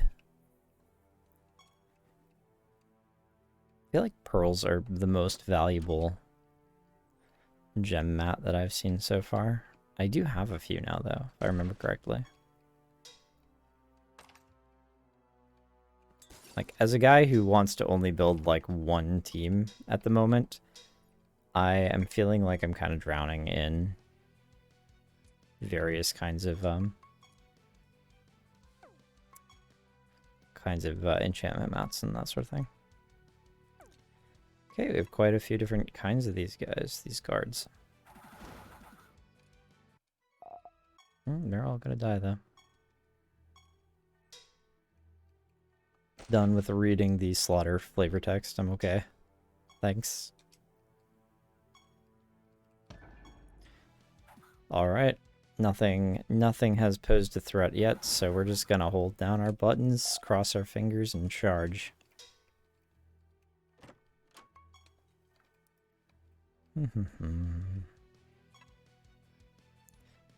Oh.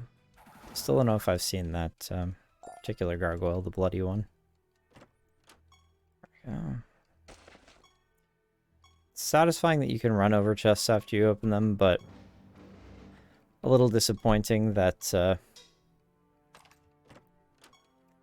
they don't ever seem to give you anything. Just like everything else, though. I am kind of looking forward to doing at least one god favor grind to see like how many of the destructibles become something that I care about running over. Because then it at least becomes a little bit more fun to pad through the realm. Okay, is there anything else? It said that I finished the realm quest, right? So I can just leave now. I'm getting a little impatient with the realm progress, to be honest. I don't have anything to turn in, so we are just gonna go. See Lucius waiting at the far end of the room. Time for revenge is finally upon you.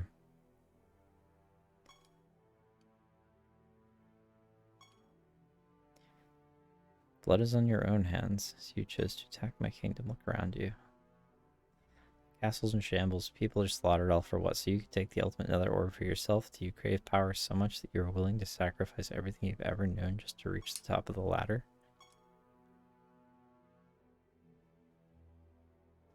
It seems that he can make himself whole now, even outside of eternity's end. Do not listen to Lucius. He means only to set you off your guard. He's not only responsible for the deaths of your most trusted lieutenants, but for jeopardizing the peace of Alrodia. Your death will be long and painful. I'm not afraid to die, but I will not go down without a fight. Okay. Oh no, it's this thing again. The last time I fought these guys, things were very difficult, so we're gonna try the new strat, see if anything changes.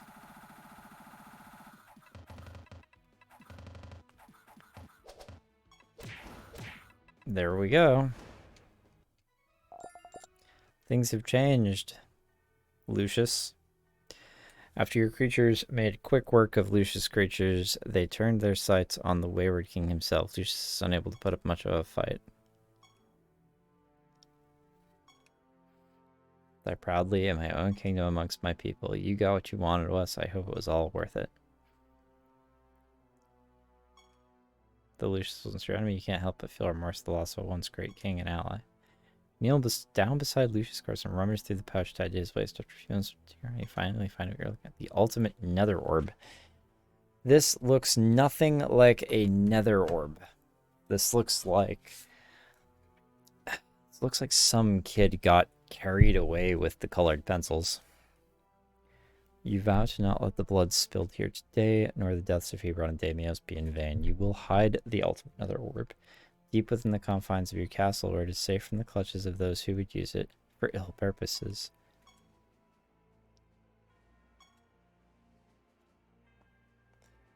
All your hard work was worth such a fantastic outcome. The relic has the power to change the face of Rhodia forever, and that is why I must take it for myself.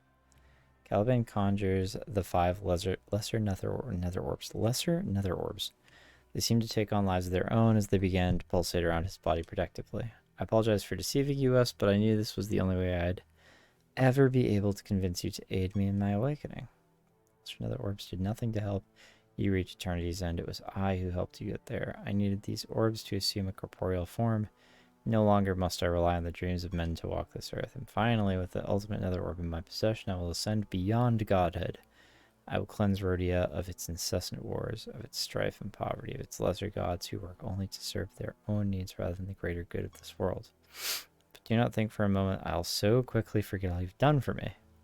You'll serve as my hand. I will grant you power and riches beyond imagining. Just as I will be the god of gods, you will be the monarch of monarchs. Are you ready to begin? Are you ready to experience the birth of a new Rhodia? Caliban has been deceiving you this whole time. This all feels so wrong. Your creatures get ready to attack. Caliban must be stopped. You'll witness firsthand the clear Rhodia. Do not pursue me. Sorry, that ain't happening. You seem like the big bad, and, you know, this won't do it all. God Fury.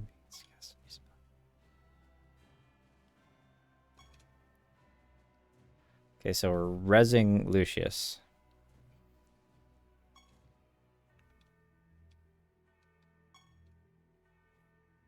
I feel renewed, reborn.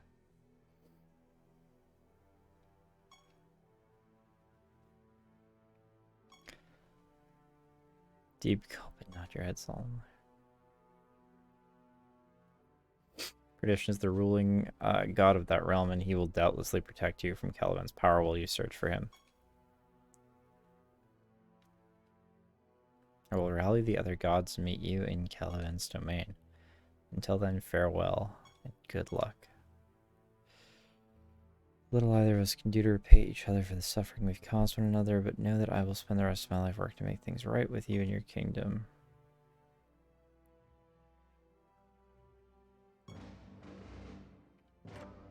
Discussion for another day. Man, Nex is a Chad and we suck. That's the feel, dude. Or not Nex, Lucius. Lucius is a Chad. We'll see. You've returned. Back in one piece. Tell me what happened with Lucius. Caliban owned us. It all seems so obvious now. Why were we railroaded into this future that anyone could have anticipated? Far too late to look back on our mistakes. Come so far. It's just an unstoppable force. Caliban doesn't stand it. He's more powerful than any of the gods who you've been telling us would one-shot us. Literally, you have told us specifically that our entire team would be one-shot by gods, and Caliban is like now more powerful than any god. You guys suck. Sometimes when you receive loot from the treasure chest, realm quests, or other sources of it, you'll receive another stone. After you upgrade an artifact to tier 50, you can upgrade it one last time to unlock another slot, which can be socketed with another stone. Another stones can provide your artifacts with all kinds of new properties, including multiple traits, spells, and just about any property you could normally add to your artifacts. Nether stones are among the rarest items in the game, so don't expect to find them very often. Oh no! It's the end game material grind. So if we take the wooden sword and we upgrade it to 50, we get another slot. How much did that nether slot cost? Give me a second. Oh, I can't.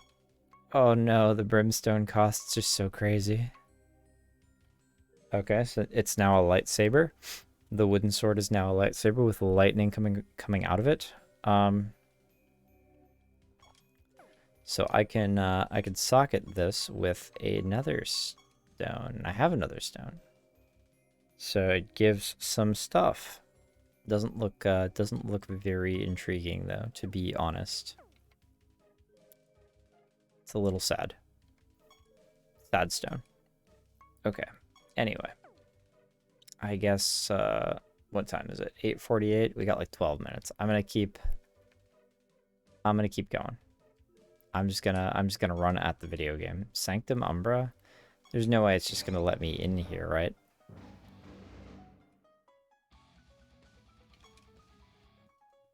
Perdition. It was you who collected the lesser nether orbs. Waking Caliban.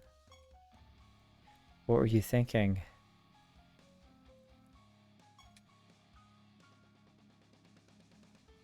Does this guy just have one leg?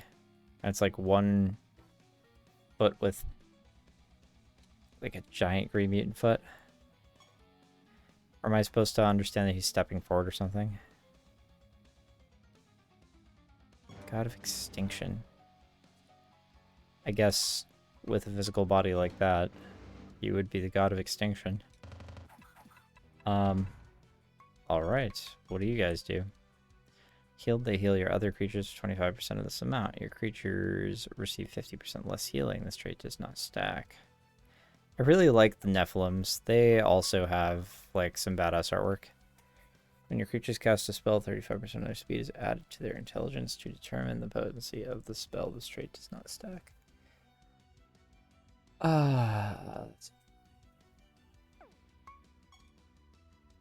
Enemy store battles, 80% health. Yeah, I remember that one.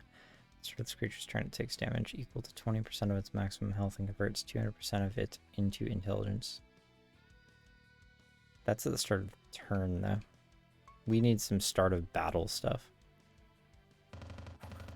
If we are going to...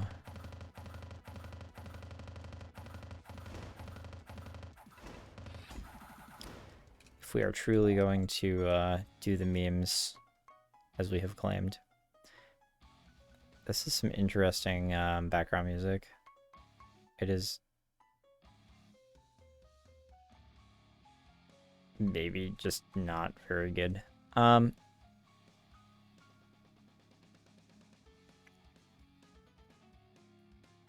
Yeah, I can't help but feel like it's a bit of a mess. Enemies take a small amount of damage from your... Sorry, enemies take small damage. Your creatures recover a small amount of health, and your creatures gain a small amount of maximum health. Yeah, interesting. Group of hostile creatures. What? What are these Morocco-wielding demon harpies? Sin. Start of battle, 50% of this creature's attack, instant speed, are converted into health. Converted. That seems really powerful for health stacking teams. This creature's always has a Berserk and Savage and deals 30% more damage.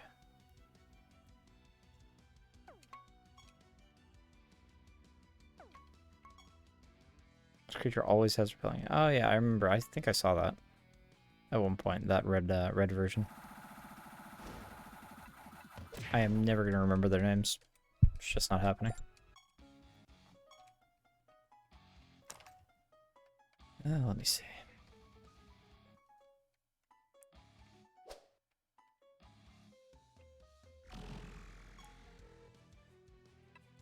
Have I seen this gray one? Yeah. This creature steals 15% of your other creature's attack and defense and speed. That's at the start of battle, though. Seems really good, considering it adds to the base stats.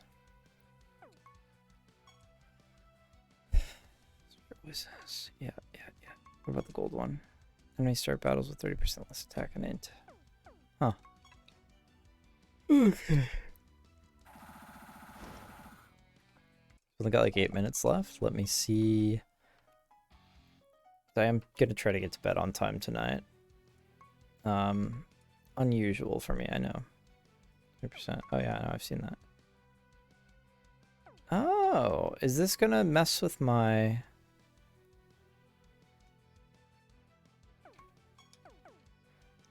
Is this another one of the situations where it's gonna mess with my res? This creature and the creatures adjacent to this creature always have taunting and defensive. Okay. Is my creature just not gonna come back to life? No, it came back. Crazy. I don't know what's going on then.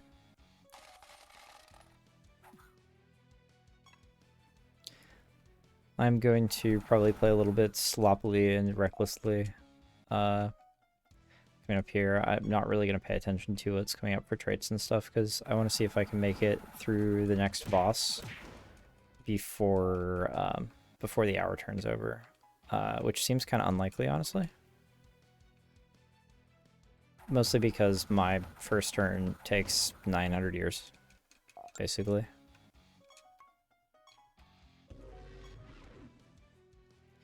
Oh, come on, that's so cool, though. Creatures that belong to your most common race provoke, the others provoke. What?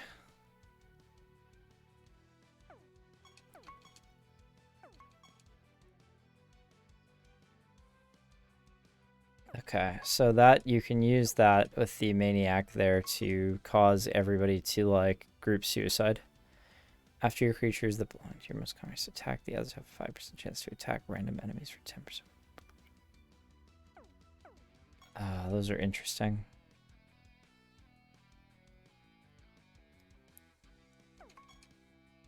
This is still a soul player? That's interesting. Interesting.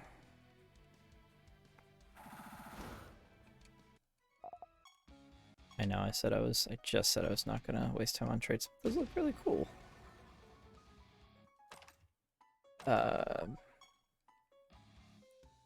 Time for a Cthulhu team.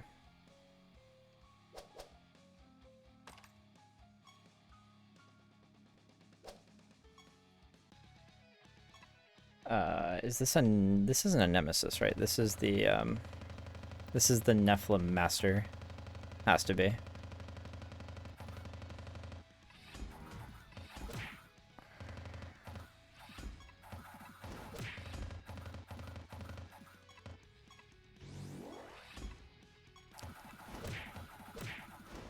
Okay. So the corpse explosion chains did kill him. Sigil of the Nephilim. If all the creatures in your party are Nephilims, they are resistant to debuffs and start battles with 2 random buffs. That's really good.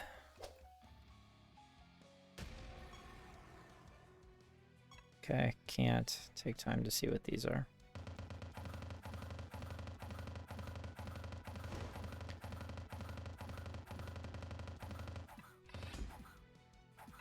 Ah. There we go.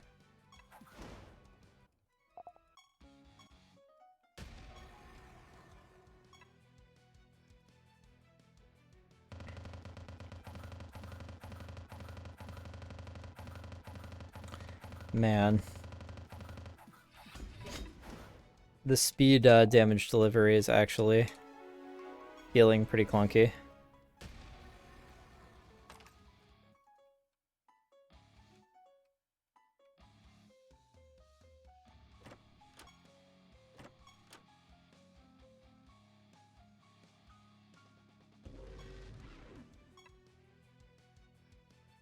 We'll see. There was a new and interesting Soul Flayer, the Peacemaker, apparently. Oh, we've got a project to turn in. And that Valkyrie Champion is new. Haven't seen that before. At least I don't think so. Also the Nephilim Skirmisher, I guess.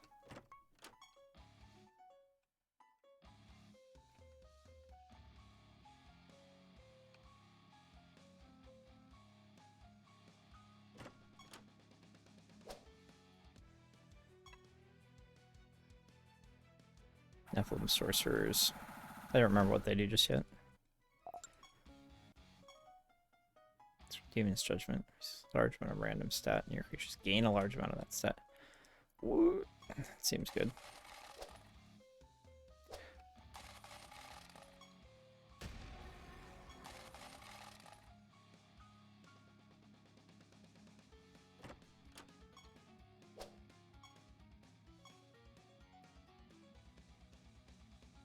Why does everybody think I'm gonna hurt them? Favored stake. Just deal 40% more damage for each debuff they have. Okay. I like the theming on that artifact. Or, trait mat, I guess.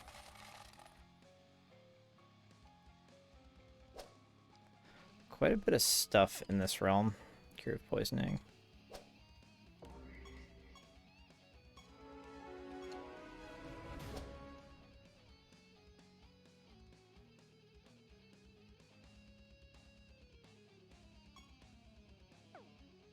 Actually, I have to go back and turn in my projects. Arena allows you to draft a team of 6 creatures.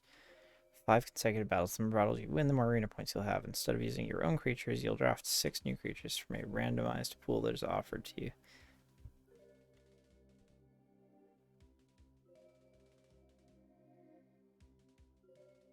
Are level 100 and have random spell gems. Your new team will fight against 5 opponents.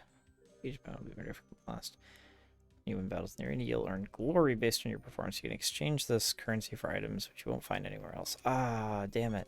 That's an entirely different...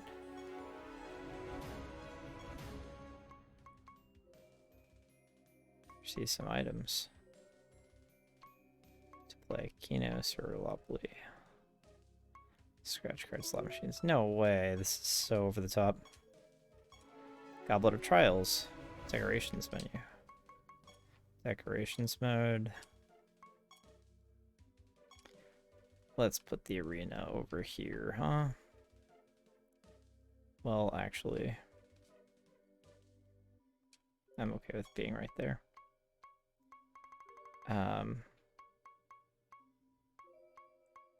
What? Gambling Dwarf.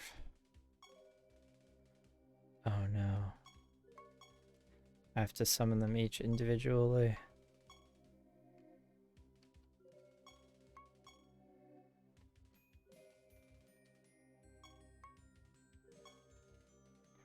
Goblet of Trials. I'm gonna go right here for now. I will actually rework my castle at some point. It's just not gonna be yet.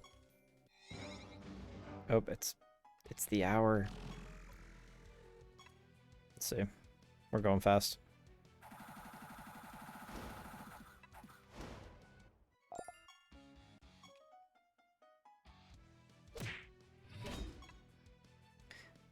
Aeon Rift Dancer. Seeing all these new types of creatures, I'm gonna have to like paw through my bestiary at the start of next stream. Should have looked at the gore claws, honestly.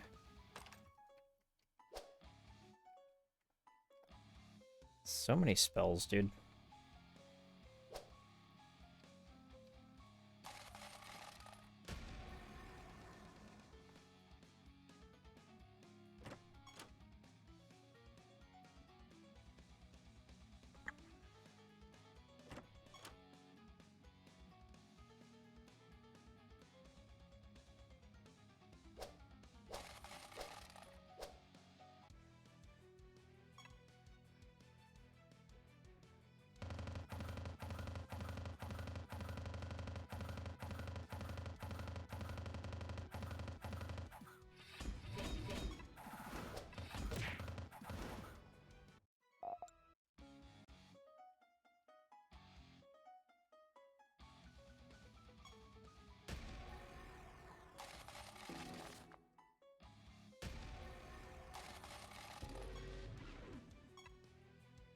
Ooh, that's a new one. Soul Flare Deprive something.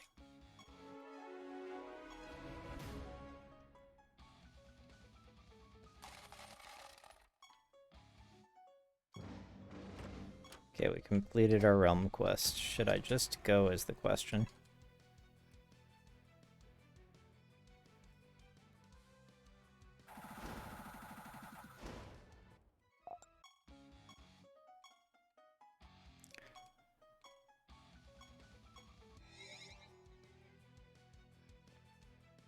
He's overcome by Caliban's might. This is a fight you cannot win. Don't listen to him. We can do this. I've held him off this line. There's no way he can take both of us at once. Turn back and be spared. You order your creatures to attack. How predictable. I'm afraid you left me in your choice. I will crush you beneath my heel and claim the power of the gods myself. Really? It's just... These are just orbs?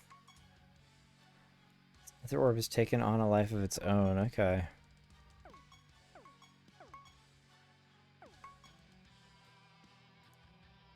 God of Dreams. This is an extremely overpowered trait. What? Is it? For some reason, I hesitate to commit to the idea that it is.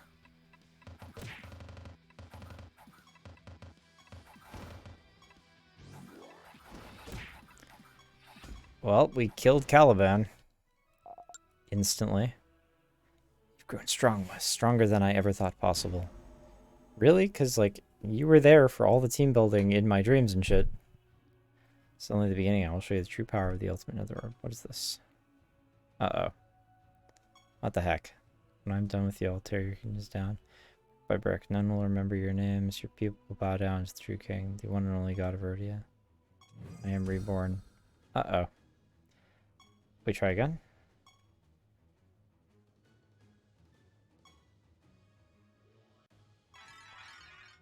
Channels the ultimate nether orb. Wait, give me my chests. I beat you. I beat you the first time. Oh.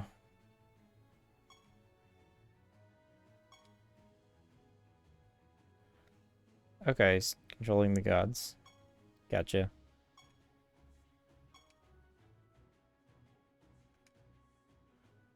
Well. That sure is...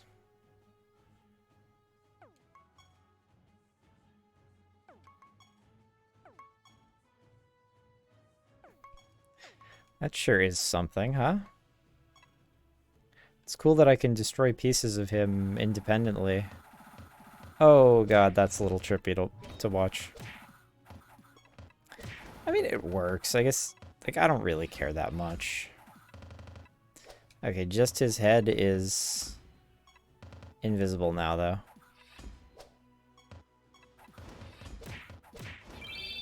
What? Alright.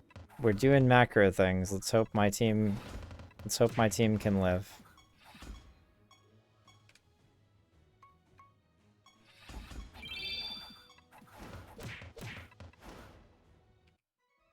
We win? We beat the big boy. You know not what you've done. Dagger from his belt stabs Caliban in the gut, ripping upward with a fierce growl.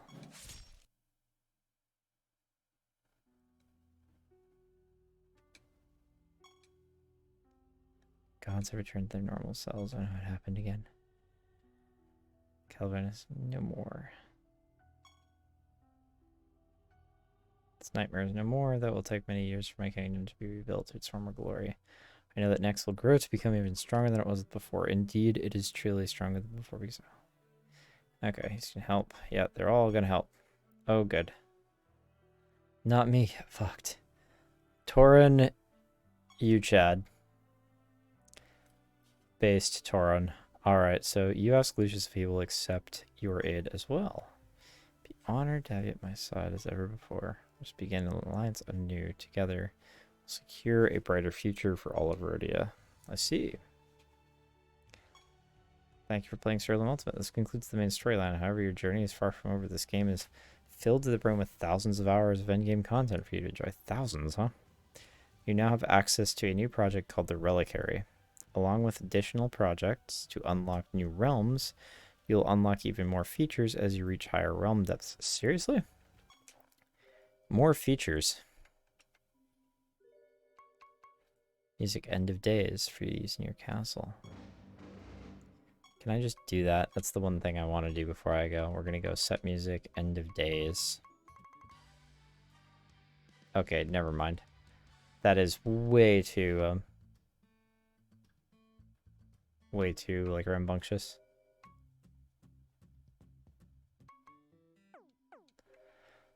Oh boy. Congratulations, you beat the tutorial. Yeah, that's how it feels. They're like, by the way, not only is this like not the end of the game, but it's not even the end of the features. Like it's not even the end of like the systems. Oh my god, dude. All right. Increased maximum project size has to be like Gauntlet of Trials 2. 2 specializations instead of 1. Oh my goodness. This is awful.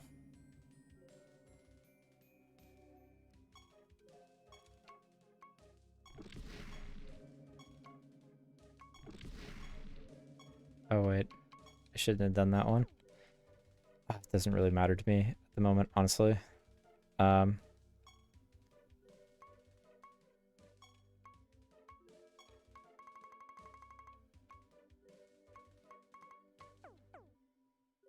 no, now I just get to do whatever?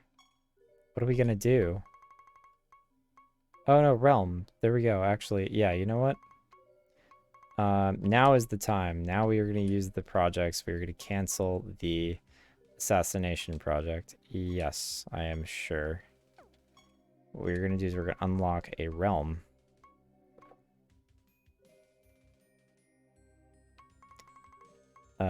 Is there... Okay, so there's only so many realms here to unlock.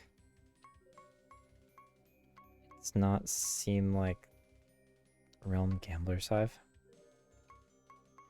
I'm gonna do them from the bottom to the top, I guess. We'll go for the Overgrown Temple first.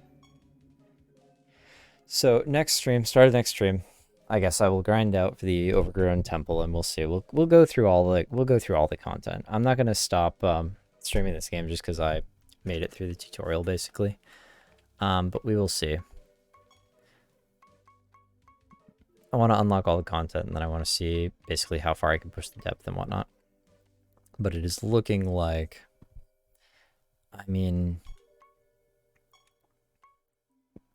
we've still got to be pushing the depth if we want to unlock more and more creatures for the races that exist. So we're gonna have to wait and see.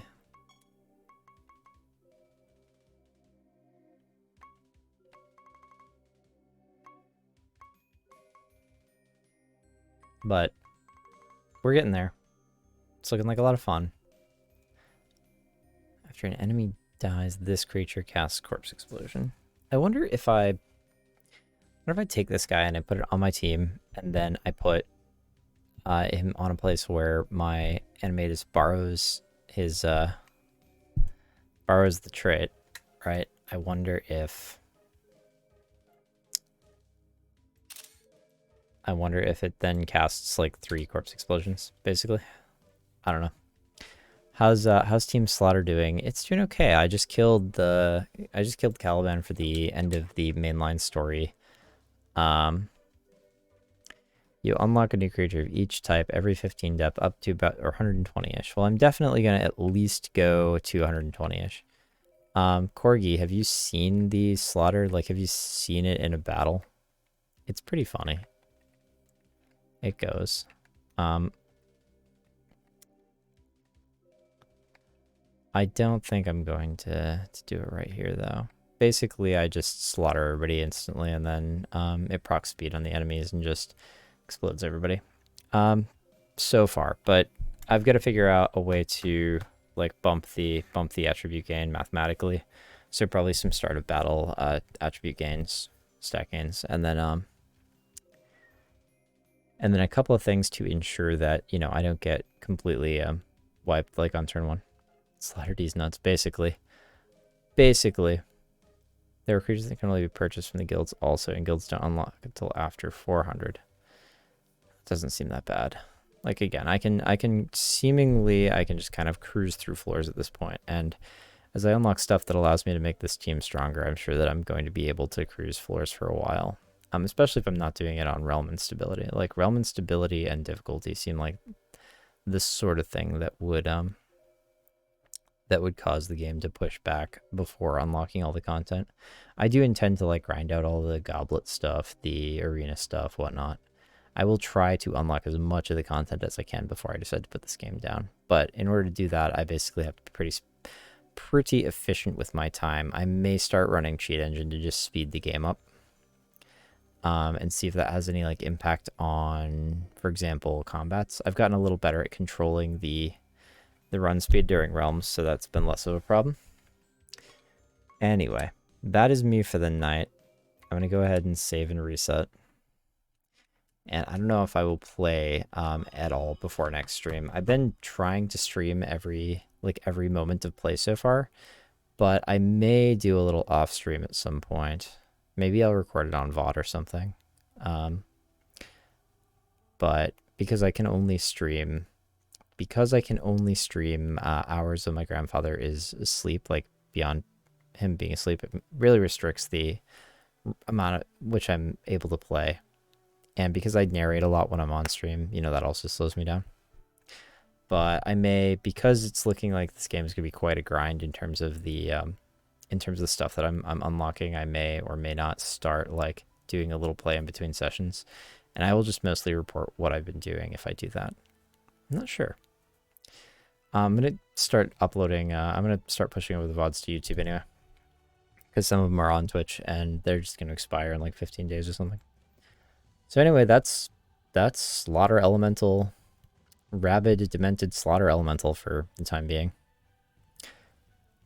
Killed Caliban pretty easily. Of course, that's on difficulty 1 and realm instability 0. And I would like to grind up to like 400 at least. I'd like to unlock at least like 99% of the monsters and content. So we'll see how that goes. All right, guys, good night. Thank you all for showing up and saying hi to me at some point. I really appreciate it. And yeah, stay tuned. Root for me, you know, trying to get to multiple thousands of depth with this particular team, which seems like it's going to be kind of hard because the game doesn't really necessarily favor it. All right, good night, guys.